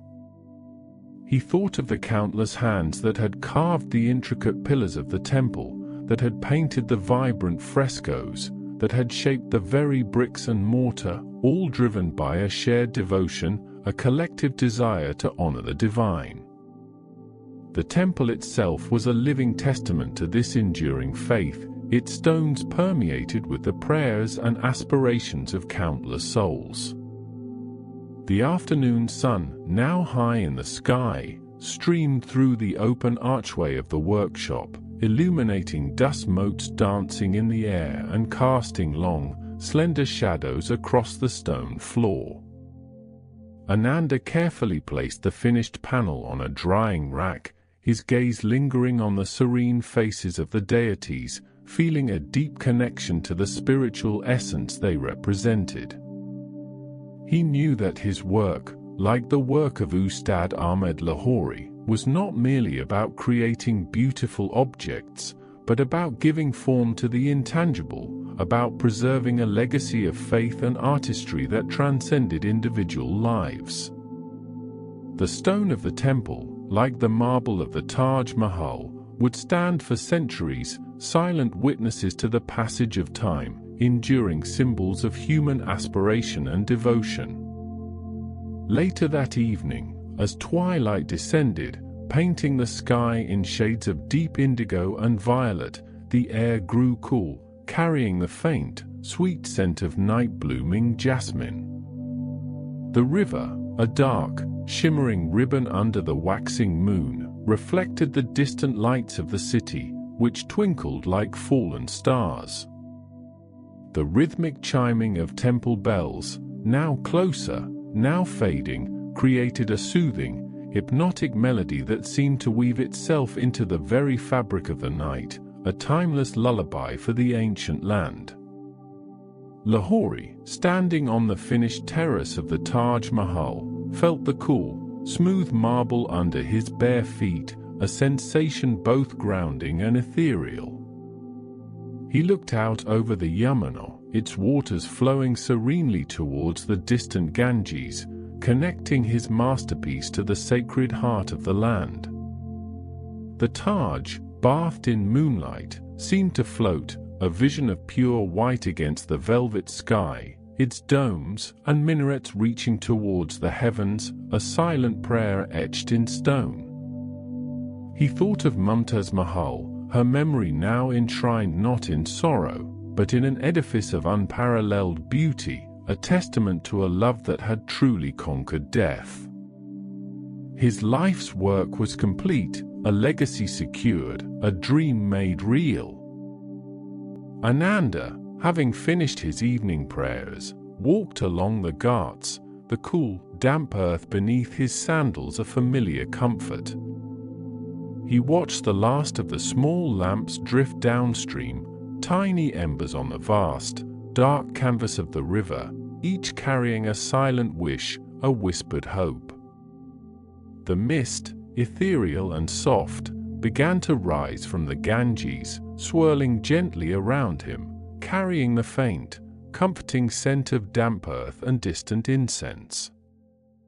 He listened to the temple bells, their resonant tones echoing through the night, a sound that spoke of continuity, of devotion, of an unbroken chain of faith stretching back to the dawn of time. He felt a profound sense of peace, a quiet understanding that his small contributions, like the grand designs of Lahori, were all part of a larger, enduring narrative, a story of stone and spirit, of human hands striving to touch the divine, leaving behind a legacy that would whisper through the ages, a gentle, eternal lullaby for the soul. The world, vast and ancient, settled into a harmonious slumber, cradled by the soft glow of the moon and the timeless murmur of the river, a testament to the enduring power of creation, faith, and love. The world, vast and ancient, settled into a harmonious slumber, cradled by the soft glow of the moon and the timeless murmur of the river, a testament to the enduring power of creation, faith, and love. Years, like grains of sand sifting through an hourglass, continued their relentless, silent descent, each one carrying with it the echoes of laughter and sorrow, of empires rising and falling, yet the Taj Mahal stood, an immutable sentinel by the Yamuna's banks, its marble heart beating with the memory of a love that defied the very concept of time. Shah Jahan, the emperor whose vision had conjured this ethereal beauty into existence, found his own days growing long and his spirit increasingly weary, though his gaze, whenever it fell upon the distant, shimmering dome, still held a spark of that profound devotion which had once moved mountains and shaped stone. He had spent the last 8 years of his life confined within the red sandstone walls of the Agra fort, a prisoner of his own son, Aurangzeb, yet even in his gilded cage, his thoughts perpetually drifted across the Yamuna, to the garden of paradise where Taj Mahal lay. The Musamman Burj, an octagonal tower with delicate marble screens, became his sanctuary, offering an unparalleled view of the Taj, which seemed to beckon him with a silent, tender promise. From this vantage point, he would spend hours, sometimes entire days, watching the monument change with the shifting light from the pearlescent glow of dawn, through the blinding brilliance of midday, to the soft, melancholic blush of sunset, and finally, to the ethereal silver under the moon's watchful eye. Each transformation was a poignant reminder of Mumtaz, of her ever-changing moods, her radiant beauty, and the unwavering constancy of her love. He felt her presence in the cool breeze that whispered through the jali screens, in the distant cries of peacocks, and in the faint scent of jasmine that sometimes drifted from the imperial gardens below. His body, once robust and commanding, had grown frail, his once sharp mind occasionally clouded by the mists of age, yet the clarity of his love for Mumtaz remained undimmed, a beacon in the twilight of his life. He often spoke to her, in hushed tones, as if she were seated beside him, sharing the quiet solitude of the tower. He recounted the day's events, the changing seasons, the songs of the birds, and sometimes he would simply sit in silence, allowing the enormity of their shared past to wash over him, a tide of bittersweet memories. He remembered their first meeting, her eyes sparkling with an intelligence that matched her beauty, the instant recognition that had blossomed into a love story for the ages. He recalled the joy of their children, the weight of the empire, and the crushing despair of her final moments, a wound that, even after decades, had never truly healed, only transformed into a profound, enduring ache. One evening, as the sun dipped below the horizon, painting the sky in hues of fiery orange and deep violet, Shah Jahan lay on his silken cushions, his breath shallow, his strength ebbing away. His daughter, Jahanara Begum, ever loyal and devoted, sat by his side, her hand gently stroking his brow. Her own face, lined with years of worry and sorrow, reflected the profound love she held for her father. She had been his constant companion during his imprisonment, a silent witness to his quiet suffering and his unwavering devotion.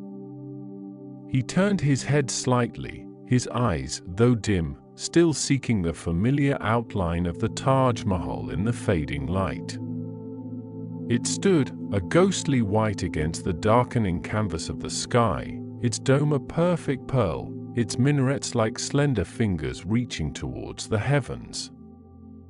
A faint smile touched his lips, a smile of profound peace, a release from the burdens of empire and the long years of separation. He felt a lightness, a gentle lifting of the spirit, as if the very air around him was growing thin, pulling him towards something infinitely vast and comforting. The sounds of the fort, the distant calls of guards, the rustle of leaves in the courtyard, all began to recede, replaced by a soft, humming silence, a melody only he could hear. He saw not the physical monument across the river, but Mumtaz herself, her form luminous, her hand outstretched, her smile as radiant as it had been on their wedding day. The decades of grief, the years of longing, the pain of separation, all melted away like morning mist under the rising sun. "She waits," he whispered, his voice barely audible, a mere breath against the stillness of the room. Jahanara leaned closer, her heart aching with a sorrow that was both personal and universal, the sorrow of witnessing the departure of a beloved parent. She knew he spoke of Mumtaz, the empress who had held his heart captive even in death. He closed his eyes, and a single tear, a testament to a lifetime of love and longing, traced a path down his weathered cheek. In that moment, the emperor, the builder of wonders, the man of immense power, was simply a lover, finally answering the call of his beloved. His breathing grew shallower still, a gentle sigh escaping his lips, and then a profound stillness settled over him. The last light of day faded, and with it, the last flicker of life left his body. The news of Shah Jahan's passing spread through the fort with a quiet solemnity, a hushed reverence for the end of an era. Aurangzeb, his son and successor, though estranged, ordered a funeral befitting an emperor, yet the circumstances of his father's confinement had left little room for the grand pomp and ceremony that had marked Shah Jahan's own reign. It was a simpler procession, devoid of the usual imperial extravagance, a final journey undertaken with a quiet dignity that suited the emperor's final years of reflection. The body, wrapped in a shroud, was carried by loyal attendants, not on a gilded palanquin, but on a humble bier, through the moonlit streets of Agra, towards the Yamuna. The night air was cool and still, carrying the faint scent of river water and the distant call of a night bird. The city, usually bustling, seemed to hold its breath, a silent witness to the emperor's final passage.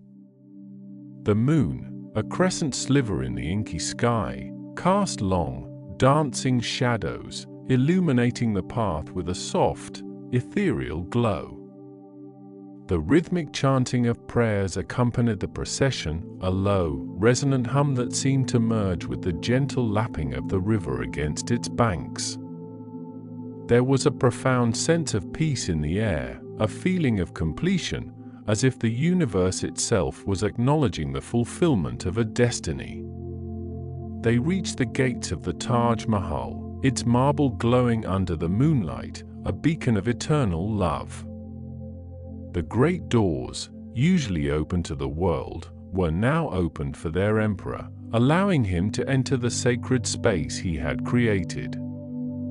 The attendants carried him through the vast courtyard, past the shimmering pools and manicured gardens, towards the central mausoleum, the heart of the monument. The cool, smooth touch of white marble underfoot, reflecting the moonlight, guided their steps, a path paved with devotion.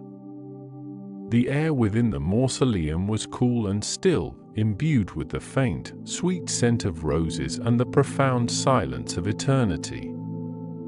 Inside the dimly lit chamber, beneath the soaring dome, lay the cenotaph of Mumtaz Mahal, its surface adorned with intricate floral carvings and calligraphic inscriptions that spoke of paradise.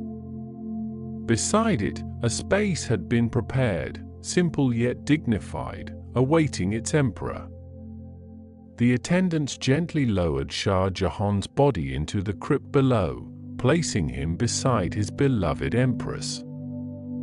There was no grand ceremony, no elaborate rituals, only the quiet, reverent movements of men fulfilling a final, sacred duty. The soft, ethereal mist rising from the Yamuna at dawn, carrying the scent of damp earth and distant incense, would soon envelop the monument, a gentle embrace for the reunited souls. As the last rites were performed, a profound sense of peace settled over the chamber. The long separation was over. The powerful emperor, the grieving husband, the visionary builder, was finally at rest, his ultimate desire for eternal union fulfilled. His tomb, simple and unadorned, lay beside hers, a testament not to imperial power, but to the enduring strength of a love that had transcended life and death. The resonant, rhythmic chiming of temple bells, sometimes distant, sometimes close, echoing through the air from nearby villages, seemed to welcome him, a lullaby for his eternal slumber. The Taj Mahal, standing majestic and serene under the watchful gaze of the moon and stars, now held within its marble embrace the two souls it was built to honor. Their love, once a tempestuous force that shaped an empire and inspired unparalleled beauty, now rested in a quiet, eternal embrace. The monument ceased to be merely a tomb, it became a living testament to a love beyond time, a silent promise whispered across centuries, a symbol of devotion that would continue to inspire awe and wonder in the hearts of all who beheld it. The cool, smooth touch of white marble underfoot, the soft, ethereal mist rising from the Ganges at dawn, and the resonant, rhythmic chiming of temple bells would forever carry the echoes of their story, a timeless melody of reunion and eternal peace, cradling the world in a gentle, unending dream. It became a living testament to a love beyond time, a silent promise whispered across centuries, a symbol of devotion that would continue to inspire awe and wonder in the hearts of all who beheld it. The cool, smooth touch of white marble underfoot, the soft, ethereal mist rising from the Ganges at dawn, and the resonant, rhythmic chiming of temple bells would forever carry the echoes of their story, a timeless melody of reunion and eternal peace, cradling the world in a gentle, unending dream. As the final, lingering notes of the temple bells faded into the vast expanse of the Indian night, a profound stillness descended upon the land, a sacred silence that felt both ancient and utterly new. The moon, a luminous pearl in the velvet sky, cast its silver light over the sleeping landscape, illuminating the delicate tracery of frost on ancient banyan leaves and making the distant Yamuna River gleam like a ribbon of polished steel. The air, once alive with the subtle perfumes of jasmine and sandalwood, now held only the clean, crisp scent of the earth cooling under the vast, indifferent heavens. It was a silence not of emptiness, but of profound fullness, a quietude born from the culmination of countless stories, of lives lived and loves lost, of prayers whispered and dreams realized across millennia. The great marble mausoleum, the Taj Mahal, stood sentinel under this celestial gaze, its white domes and minarets shimmering with an otherworldly glow, no longer a mere structure but a living breath, a heart beating softly in the stillness. Its surfaces, cool and smooth to the touch, seemed to absorb the moonlight, holding it within their depths, radiating a gentle warmth that belied the chill of the night. Within its hallowed chambers, where the echoes of Shah Jahan's grief and Mumtaz Mahal's grace still lingered like faint incense, the air was thick with the weight of eternal devotion. One could almost hear the soft, rhythmic breathing of the sleeping lovers, their spirits intertwined in a dance as old as time itself, their love story etched not just in stone, but into the very fabric of the universe. The intricate inlay work, the delicate floral patterns of pietra dura, seemed to pulse with a hidden light, each tiny jewel and sliver of precious stone holding a fragment of their enduring bond, a silent testament to a love that had defied death and transcended the boundaries of earthly existence. Far to the east, where the holy city of Varanasi lay nestled along the banks of the Ganges, the mist began its slow, ethereal ascent from the sacred waters. It rose like a phantom, a veil woven from dawn's first breath and the river's ancient sighs, drifting over the ghats where pilgrims had sought purification for countless centuries. The scent of damp earth mingled with the faint, lingering aroma of wood smoke from distant funeral pyres and the sweet, cloying fragrance of marigolds offered to the deities. The river, the revered Ganga, flowed with an unhurried majesty, its dark surface reflecting the nascent blush of the approaching dawn, carrying with it the hopes and prayers of generations. It was a river of memory, of spiritual rebirth, its waters a conduit between the mortal and the divine, ceaselessly flowing, ceaselessly renewing, a liquid embodiment of the passage of time and the enduring resilience of faith. The mist, soft and cool against the skin, seemed to whisper secrets of ancient rituals, of hymns chanted under starlit skies, of quiet moments of introspection and profound spiritual awakening. It was a gentle embrace, a comforting shroud that enveloped the world in a timeless hush, promising purification and peace to all who sought it. As the night deepened towards its quiet conclusion, the last vestiges of human activity receded, leaving behind a profound sense of peace. The distant hum of the world, the faint murmur of life that usually permeated the air, had softened into an almost imperceptible whisper, a gentle sigh carried on the cool night breeze. Even the rustling of leaves in the ancient peepal trees seemed to hold its breath, as if listening to the deep, resonant silence that had fallen over the land. This was the sacred silence, the mauna of the ancient sages, a state of being where the external world receded, allowing the internal landscape to unfold with clarity and grace. It was in this profound quietude that one could truly feel the interconnectedness of all things, the subtle threads that wove together the grandeur of Mughal artistry with the timeless devotion of Vedic rituals, the eternal flow of the Ganges with the steadfast presence of the mountains. The world seemed to pause, suspended in a moment of perfect equilibrium, a delicate balance between the past and the present, the tangible and the ethereal. The stories of kings and queens, of ascetics and devotees, of artists and lovers, all converged in this sacred stillness, their individual narratives dissolving into a grand, overarching tapestry of human experience. The intricate carvings on temple walls, depicting gods and goddesses in eternal embrace, seemed to breathe with a silent, living energy, their ancient eyes holding the wisdom of ages. The vibrant colors of frescoes, though faded by time, still hinted at a world rich with mythology and spiritual fervor, a testament to the enduring power of artistic expression and the human desire to connect with the divine.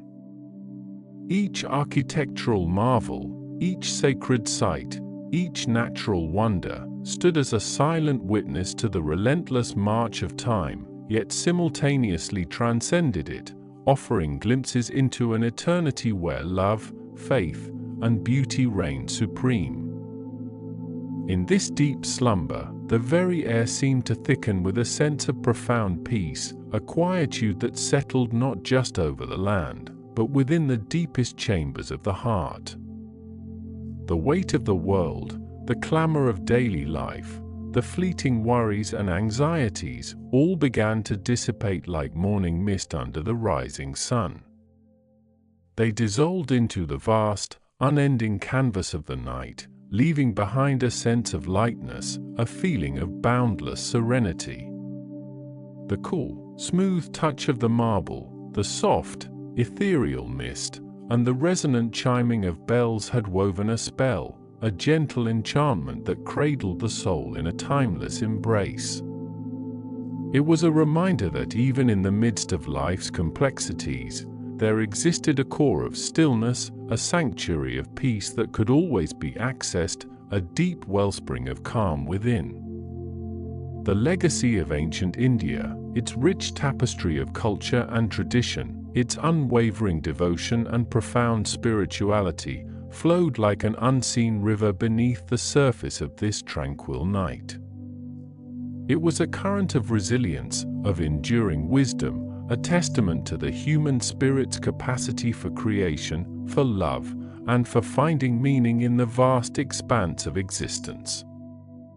The stories embedded in the stones of the Taj Mahal, whispered by the currents of the Ganges, and echoed by the temple bells, were not merely tales of the past, they were living truths, eternal principles that resonated with the deepest parts of the human soul.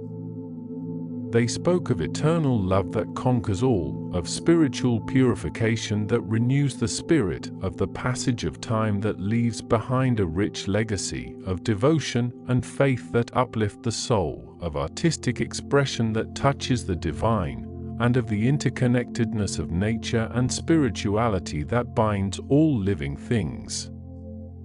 As the moon began its slow descent towards the western horizon, casting longer, softer shadows across the sleeping landscape, the world prepared for its deepest slumber. The stars, countless diamonds scattered across the inky canvas, twinkled with a gentle, reassuring light, each one a distant sun, a silent guardian of the cosmic dance. The last vestiges of sound faded entirely, leaving behind only the profound, comforting hum of the universe itself, a vibration so subtle it was felt more than heard. It was the sound of everything at rest, of the earth breathing softly, of the vast, silent turning of the spheres. The cool, smooth touch of the white marble, now bathed in the deepest hues of night, seemed to merge with the very essence of peace. The soft, ethereal mist, having embraced the river and the land, now dissolved into the cool, still air, leaving behind a pristine clarity. And the resonant, rhythmic chiming of temple bells, having echoed through the ages, now settled into a deep, abiding silence, a stillness that held all sound within its quiet embrace. The world was at rest, cradled in a gentle, unending dream, a profound and sacred silence that promised renewal, peace, and the timeless, eternal embrace of deep slumber. The world was at rest, cradled in a gentle, unending dream, a profound and sacred silence that promised renewal, peace, and the timeless, eternal embrace of deep slumber. From this quietude, a new dawn, painted in hues of soft rose and nascent gold, began to unfurl its delicate light across the eastern sky, slowly chasing away the lingering shadows of the night and stirring the ancient city of Agra from its deep repose. The first rays of sunlight, tentative and tender, kissed the highest domes of the Taj Mahal, igniting the white marble with a pearlescent glow that seemed to emanate from within, a beacon of enduring love shimmering against the awakening world. Within the tranquil confines of the royal chambers, a quiet moment unfolded as Shah Jahan, his face softened by the early light, watched over his beloved Mumtaz Mahal, who slept peacefully beside him, her breathing a soft, rhythmic whisper in the stillness of the room. He reached out a hand, his fingers tracing the delicate curve of her brow, a gesture filled with a profound tenderness that transcended the grandeur of his empire and the weight of his responsibilities, finding solace in the simple, intimate connection they shared. The air, cool from the receding night, carried the faint, sweet scent of jasmine and the distant, muted calls of morning birds, weaving a tapestry of sensory details that deepened the sense of serene domesticity before the day's demands would inevitably intrude upon their private world. He remembered the countless nights spent planning the gardens, the intricate inlay work, the very geometry of their shared paradise, each detail a testament to a love he knew would echo through eternity, a love that even now, in this quiet dawn, felt as vibrant and boundless as the sky itself. As the sun climbed higher, casting longer, more defined shadows across the palace courtyards, the city began to hum with the gentle stirrings of daily life, a symphony of distant voices, the clatter of pots, and the rhythmic sweep of brooms on stone. Later that morning, Ustad Ahmed Lahori, his eyes still alight with the visions of architectural perfection that often danced in his mind, walked through the sprawling construction site of the Taj Mahal, his footsteps measured and deliberate amidst the organized chaos of hundreds of skilled artisans.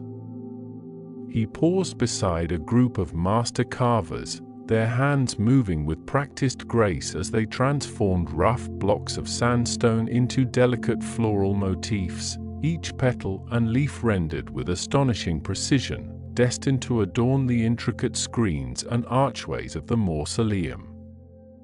Lahori, a man of quiet intensity and immense vision, observed their work with a discerning eye, occasionally offering a soft-spoken word of guidance or a nod of approval, his presence a calming force that inspired diligence and artistry in equal measure. He ran a hand over a newly polished slab of white marble, its surface cool and smooth beneath his fingertips, reflecting the nascent light of the morning like a placid pool, and he imagined it in its final place, catching the moonbeams and the sun's fierce embrace, a timeless canvas for the story of love it was destined to tell. The air was thick with the scent of cut stone, mortar, and the faint, sweet perfume of blooming frangipani from the nearby gardens, a rich blend of natural and man-made fragrances that spoke of creation and the blossoming of beauty. Lahori closed his eyes for a moment, visualizing the grand structure in its entirety, the perfect symmetry of its domes and minarets, the harmonious balance of its proportions, a masterpiece slowly rising from the earth, a testament to human ingenuity and divine inspiration. He felt a profound sense of purpose, a quiet joy in being the instrument through which such a magnificent dream was taking form, knowing that this edifice would stand for centuries, whispering tales of devotion to all who gazed upon its ethereal beauty. Meanwhile, far to the east, along the ancient banks of the sacred Ganges, a different kind of awakening was unfolding, one steeped in rituals that predated empires and dynasties, a timeless rhythm that had pulsed through the heart of India for millennia. The journey from the bustling grandeur of Agra to the spiritual serenity of Varanasi was a transition not merely of geography but of epochs, a passage from the 17th century Mughal splendor to the enduring, mystical essence of ancient India. The path, winding through fertile plains and past sleepy villages, was marked by the changing landscape, from the ordered gardens of the imperial city to the wilder, more untamed beauty of the countryside, where banyan trees spread their ancient limbs like benevolent guardians over the land. As the sun reached its zenith, casting a golden haze over the vast expanse of the Gangetic plain, A small group of pilgrims, among them the wise and gentle Ananda and the curious, earnest Priya, made their slow, deliberate way towards the holy city. Their journey was one of quiet contemplation, each step a prayer, each breath an offering to the sacred river that awaited them. Priya, her young eyes wide with wonder, absorbed every detail of their surroundings, from the vibrant saris of village women carrying water pots on their heads to the patient oxen ploughing fields, their movements slow and deliberate under the warm sun. She listened intently as Ananda, his voice a soothing balm, recounted tales of the river's origins, of the sage Bhagiratha's arduous penance to bring the celestial Ganga down to earth, a story that wove together myth, devotion, and the very fabric of their cultural identity. Ananda spoke of the river not merely as water but as a living goddess, a mother who purified all she touched, a conduit to liberation and spiritual renewal, her currents carrying the hopes and prayers of countless generations. The Ganga, he explained, his gaze distant as if seeing beyond the immediate landscape, is not just a river, little one, she is the breath of Bharatavarsha, flowing from the matted locks of Shiva himself, a pathway to moksha, to ultimate freedom. Priya, mesmerized by his words, imagined the celestial river descending from the heavens, a shimmering cascade of divine light, and felt a profound sense of awe, a connection to something vast and ancient that stirred deep within her young heart. The air grew cooler as evening approached, carrying the earthy scent of damp soil and the sweet, heavy fragrance of night-blooming flowers, signaling their proximity to the sacred waters. As twilight deepened, painting the western sky in fiery oranges and deep purples, they finally reached the outskirts of Varanasi, the city of light, its myriad temples and ghats beginning to twinkle with the soft glow of oil lamps. The sounds of the city, a vibrant tapestry of chanting, bells, and human voices, reached them like a distant, welcoming song, promising solace and spiritual communion. They descended towards the Dashashwamed Ghat, the most prominent of the bathing steps, where the evening arti ceremony was already beginning to draw crowds, a spectacle of devotion that had unfolded here for thousands of years. The sight that greeted them was breathtaking, hundreds of flickering lamps illuminating the steps, priests in saffron robes performing ancient rituals with synchronized movements, and the air thick with the scent of incense, marigolds, and the collective prayers of thousands of devotees. Priya, her hand clasped tightly in Ananda's, felt a tremor of excitement and reverence pass through her, a sensation akin to standing on the threshold of a dream, where the veil between the mundane and the divine seemed impossibly thin. The rhythmic chanting of mantras, the clang of brass bells, and the hypnotic swirling of multi-tiered lamps created an immersive atmosphere that transcended mere observation, drawing them into its sacred embrace.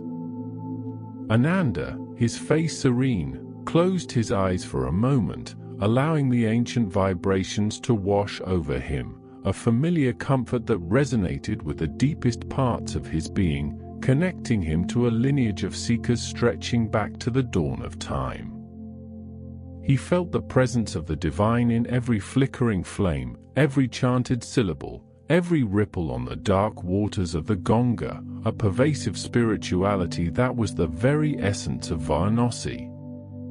After the arti, as the crowd slowly dispersed, leaving behind a lingering scent of devotion and a scattering of flower petals on the ghats, Ananda and Priya found a quiet spot overlooking the river, where the moon, now a luminous orb in the inky sky, cast a silvery path across the water.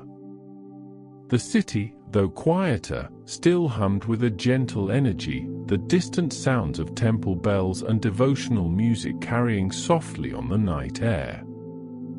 Priya, her initial awe now settling into a profound sense of peace, leaned against Ananda, her head resting on his shoulder, and gazed at the river, its surface reflecting the countless stars above, a mirror between earth and sky.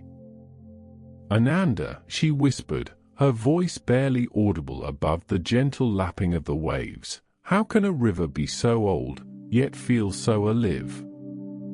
Ananda smiled, a gentle warmth radiating from him in the cool night air. "Because, little one," he began, his voice soft and resonant, "the Ganga carries not just water, but the memories of all who have sought solace in her embrace, the echoes of prayers from countless generations, and the very spirit of time itself." He explained that the river was a living testament to the cyclical nature of existence, of birth, death, and rebirth, a constant flow that purified and renewed, just as the soul journeys through its own cycles of experience. He spoke of the river's unwavering presence, a constant amidst the rise and fall of empires, the changing tides of human history, a silent witness to the unfolding drama of life. This quiet moment, under the vast, star-studded sky, with the ancient river flowing serenely before them, was a profound lesson for Priya, a deeper understanding of the interconnectedness of nature, spirituality, and the enduring human spirit. The next morning, before the full heat of the day descended, Ananda led Priya through the labyrinthine alleys of Varanasi, a sensory delight of vibrant colors, aromatic spices, and the rhythmic chants emanating from hidden temples. They visited ancient shrines dedicated to Shiva, where the air was thick with the scent of incense and the murmur of devotees offering their prayers, their voices blending into a continuous, ethereal hum. Priya observed the intricate carvings on the temple walls, depicting gods and goddesses, celestial dancers, and mythical beasts, each figure telling a story from the vast tapestry of Hindu mythology, a visual feast that spoke of devotion and artistic mastery. She felt a palpable sense of history in these narrow lanes, where every stone seemed to whisper tales of bygone eras, of sages and kings, of ordinary people seeking spiritual solace. They paused at a small, unassuming temple dedicated to the goddess Annapurna, the giver of food, where a kindly priest offered them a small portion of prasad, a sweet offering that tasted of cardamom and devotion. Ananda explained the significance of each deity, the stories behind their forms, and the profound philosophical concepts they represented, weaving together a narrative that brought the ancient traditions to life for Priya. He spoke of the concept of dharma, of righteous conduct, and karma, the law of cause and effect, explaining how these principles guided the lives of millions, shaping their understanding of the world and their place within it. Priya, though young, absorbed these teachings with an open heart, feeling a growing appreciation for the depth and richness of her cultural heritage, a heritage that felt both ancient and vibrantly alive in the bustling streets of Varanasi. As the sun began its descent, casting long, golden shadows across the Ghats, Ananda and Priya embarked on a serene boat ride upon the Ganges, the gentle rocking of the vessel a soothing rhythm against the vastness of the river. From the water, the city of Varanasi appeared as a magnificent panorama, its ancient buildings and temples rising majestically from the riverbanks, bathed in the soft, ethereal glow of the setting sun. The air was filled with the distant sounds of temple bells, the calls of boatmen, and the occasional splash of water as devotees performed their evening ablutions, a symphony of life and devotion that resonated deeply within Priya. She watched as small oil lamps, set adrift by devotees as offerings, floated gently on the water, their tiny flames dancing like fireflies on the dark surface, carrying prayers and hopes towards the vast unknown. Ananda, his gaze fixed on the shimmering horizon, spoke of the river's enduring power, its ability to cleanse not just the body but the soul, to offer a path towards spiritual liberation for all who approached her with reverence. He recounted the legend of Bhagiratha, the ancient king who performed rigorous penance for thousands of years to bring the celestial Ganga down to earth to purify the ashes of his ancestors, a tale that underscored the profound connection between devotion, sacrifice, and the sacred river. The Ganga, Ananda murmured, his voice a gentle current, is a testament to the power of unwavering faith, a reminder that even the most arduous journeys can be undertaken with patience and devotion, ultimately leading to profound transformation. Priya, listening intently, felt a sense of profound peace wash over her, a quiet understanding that transcended words, connecting her to the timeless flow of the river and the ancient wisdom it embodied. The boat drifted slowly, carrying them further into the heart of the river, away from the immediate clamor of the Ghats, into a space of quiet contemplation where the stars began to emerge in the darkening sky, reflecting like scattered diamonds on the water's surface.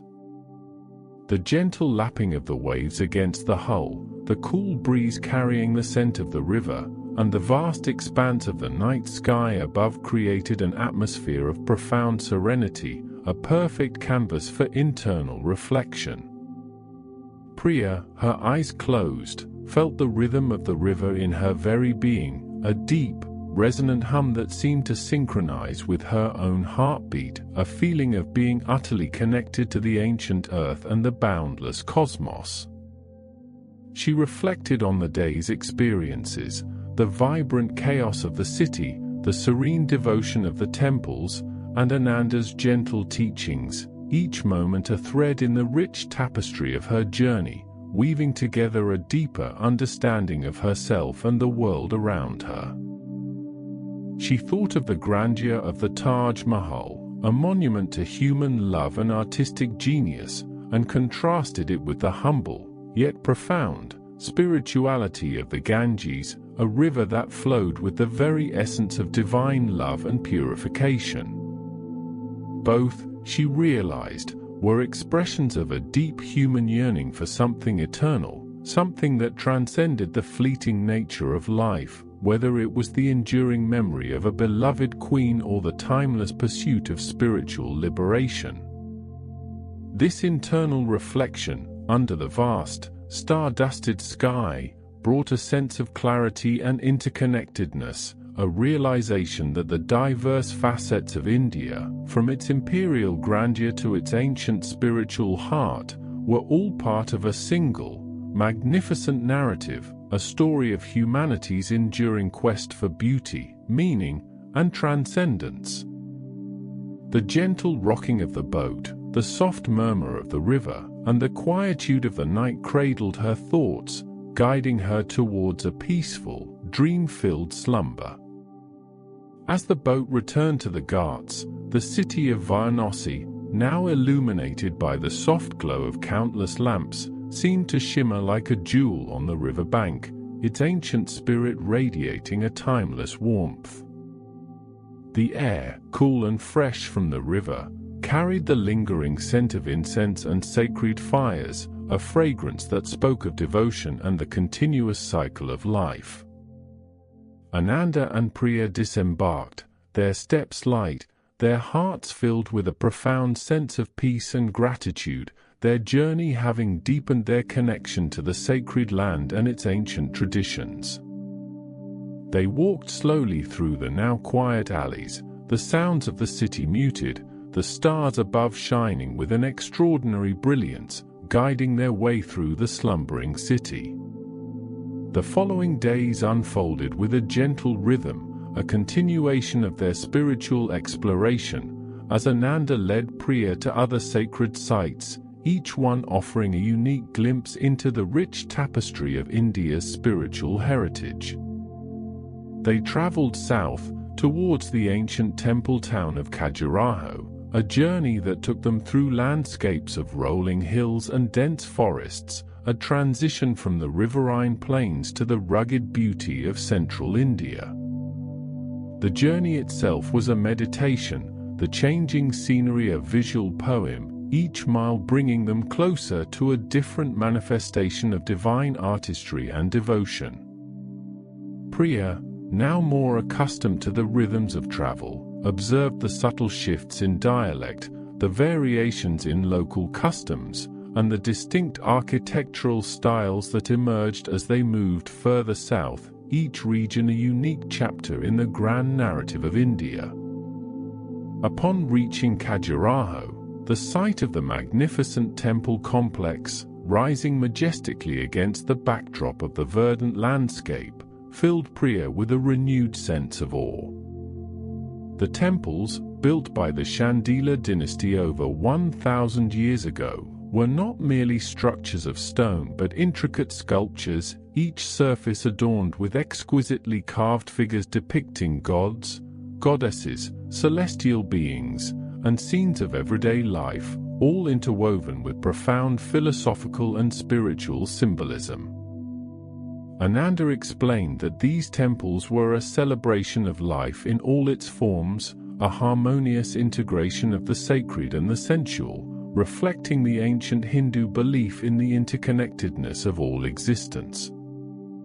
He pointed out the intricate details of the carvings, the fluidity of the forms, the expressive faces of the deities, each one a masterpiece of ancient Indian art. They spent hours exploring the Kandariya Mahadeva temple, the largest and most ornate of the Khajuraho group, its towering shikara reaching towards the heavens like a mountain peak, a symbolic representation of Mount Meru, the cosmic center. Priya was captivated by the sheer volume and artistry of the sculptures, each one telling a story, inviting contemplation on the nature of divinity, humanity, and the universe. Ananda patiently explained the narratives depicted in the carvings, from the cosmic dance of Shiva to the playful antics of celestial nymphs, revealing the layers of meaning embedded within each artistic creation. He emphasized that the temples were not just places of worship but also centers of learning and artistic expression, where philosophy, art, and spirituality converged in a breathtaking display of human creativity. As the sun began to set, casting a warm, golden glow over the sandstone temples, their intricate carvings seemed to come alive, the shadows deepening the contours of the figures, giving them a dynamic, almost breathing quality. Priya sat on a cool stone bench, gazing at the temples, feeling a profound connection to the countless artisans who had poured their hearts and souls into creating such enduring beauty, a testament to their unwavering faith and artistic vision. She reflected on the journey from the ethereal beauty of the Taj Mahal, a monument to love, to the vibrant, leaf-affirming artistry of Khajuraho, a celebration of existence itself, realizing that India was a land of infinite expressions of the divine, each one unique, yet all interconnected by a common thread of spirituality and devotion. The quiet beauty of the sunset, the ancient stones radiating a gentle warmth, and the lingering scent of jasmine from nearby gardens enveloped her in a profound sense of peace, a gentle invitation to deep, restorative slumber. The night at Khajuraho was unlike any other, the air filled with the subtle whispers of ancient stones and the distant calls of nocturnal creatures, a symphony of nature and history that cradled the sleeping world. The moon, now a full, luminous orb, cast an ethereal glow over the temple complex, transforming the intricate carvings into ghostly silhouettes, dancing with shadows and light. Priya, nestled comfortably, felt the profound stillness of the ancient site, a silence that was not empty but rich with the echoes of centuries of prayers, chants, and the ceaseless flow of human devotion. She imagined the temple dancers, their anklets jingling, performing their sacred art under similar moonlit skies, their movements a leaving prayer, their expressions mirroring the divine forms carved into the stone around them. Ananda, ever watchful, sat nearby, his gaze fixed on the moonlit shikara of the Kandariya Mahadeva temple, its silhouette a testament to enduring faith against the vast canvas of the night sky. He reflected on the cyclical nature of time, how empires rose and fell, how artistic styles evolved, yet the fundamental human yearning for connection with the divine remained constant, manifesting in diverse and magnificent forms across the ages. He thought of the architects and sculptors of Khajuraho, their names long forgotten, yet their devotion and skill immortalized in stone, their work continuing to inspire awe and reverence 1,000 years later. He felt a deep sense of continuity, a connection to the vast lineage of spiritual seekers who had walked these paths before him, their footsteps echoing in the quietude of the night.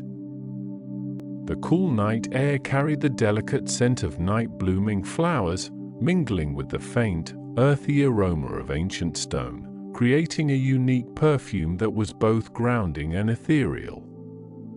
The distant hoot of an owl, the rustle of leaves in a gentle breeze, and the soft chirping of crickets formed a natural lullaby, a soothing chorus that deepened the sense of tranquility. Priya, in her slumber, dreamt of vibrant colors, of dancing figures, of ancient stories unfolding in a timeless landscape, her mind weaving together the day's experiences into a rich tapestry of imagination and wonder. Her journey through the heart of India, from the Mughal grandeur of Agra to the spiritual depths of Varanasi and the artistic splendor of Khajuraho, had been a profound exploration of history, culture, and the enduring human spirit, each site a chapter in a grand, unfolding narrative. As the night deepened, the moon began its slow descent, casting longer, more dramatic shadows across the temple grounds, creating an ever-shifting landscape of light and darkness. The stars, countless and brilliant, seemed to twinkle with a gentle rhythm, mirroring the quiet breathing of the sleeping world below. The ancient stones of Khajuraho, imbued with centuries of devotion and artistic expression, radiated a subtle energy, a silent hum that resonated with the deepest parts of the earth. This profound stillness, this sacred silence, was a gentle embrace, a timeless cradle for dreams, promising renewal and peace, a deep, unending slumber that held all the wonders of the universe within its quiet, eternal embrace. The profound stillness, this sacred silence, was a gentle embrace, a timeless cradle for dreams, promising renewal and peace, a deep, unending slumber that held all the wonders of the universe within its quiet, eternal embrace. As the first slivers of dawn painted the eastern sky with hues of rose and gold, a soft, ethereal light began to awaken the intricate carvings of Khajuraho, revealing the dancers and deities in a new, tender glow. The air, still cool from the night, carried the faint scent of jasmine and damp earth, a gentle perfume that heralded the coming day. Ananda, who had spent the night in quiet contemplation beneath a sprawling banyan tree, felt a profound sense of peace settle over him, a quiet understanding that transcended the boundaries of time and mortal concerns. He watched as the shadows receded, unveiling the temple's stories with each passing moment, their ancient narratives etched in stone, speaking of human aspiration and divine grace. The world around him seemed to breathe with a renewed vitality, a slow, deliberate rhythm that resonated with his own quiet awakening, preparing him for the journey that lay ahead. Priya, stirring from a dreamless sleep within the sheltered courtyard of a small guest house, felt the warmth of the rising sun on her face, a comforting touch after the cool embrace of the night.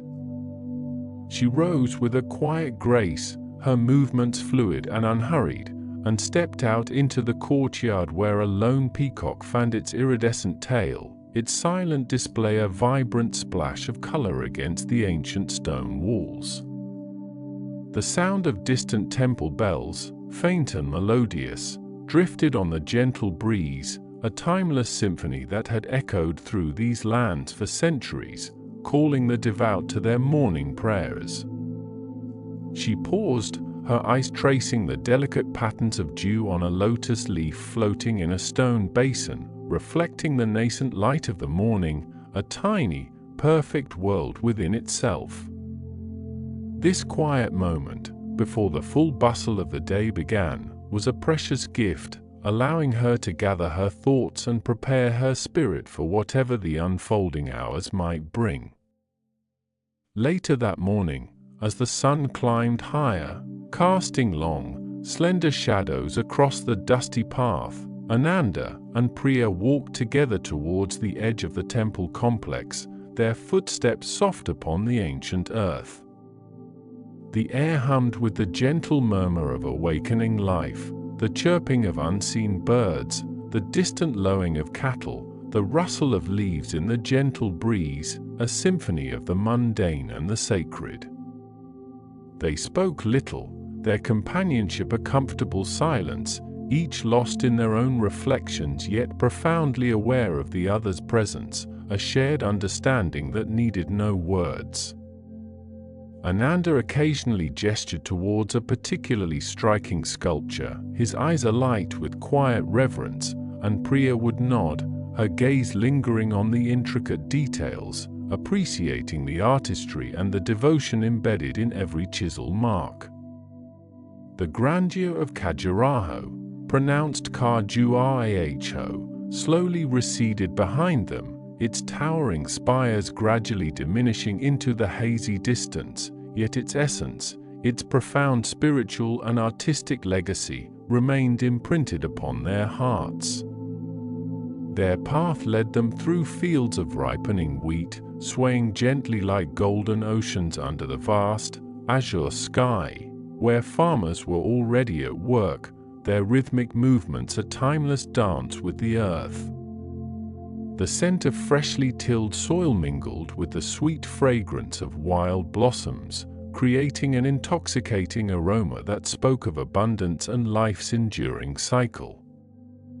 They passed small villages, their mud brick homes nestled amongst groves of mango trees, where children played in the dappled sunlight and women drew water from ancient wells, their laughter echoing softly in the morning air. Each encounter, however brief, was a thread wound into the rich tapestry of their journey, a glimpse into the enduring rhythm of life in this ancient land, connecting them to generations past and future. The sun, now a warm embrace, encouraged them onward, its benevolent rays guiding their steps towards new horizons. As the day progressed, the landscape began to transform, the flat plains gradually giving way to gently rolling hills, their slopes dotted with hardy shrubs and occasional clusters of ancient trees. The air grew slightly cooler, carrying the faint, earthy scent of distant forests, a promise of shade and respite from the sun's increasing intensity. They walked along a winding track, little more than a cart path, that meandered through the countryside, their destination a small, revered ashram nestled deep within a secluded valley, known for its serene atmosphere and the wisdom of its resident sages. The journey was not merely a physical one, but a deepening of their internal pilgrimage, each step a further shedding of the external world, a closer approach to the quietude of their own spirits. They observed the delicate dance of butterflies flitting among wildflowers, their vibrant wings a fleeting beauty against the verdant backdrop, and listened to the distant call of a cuckoo, its melancholic song a poignant reminder of nature's enduring presence. Upon their arrival at the ashram, as the sun began its slow descent, painting the western sky in fiery hues of orange and purple, they were greeted by the gentle smiles of the resident monks, their faces etched with a profound serenity that spoke of years of meditation and devotion. The ashram itself was a collection of simple, whitewashed buildings, nestled amidst lush gardens where medicinal herbs grew in abundance, and the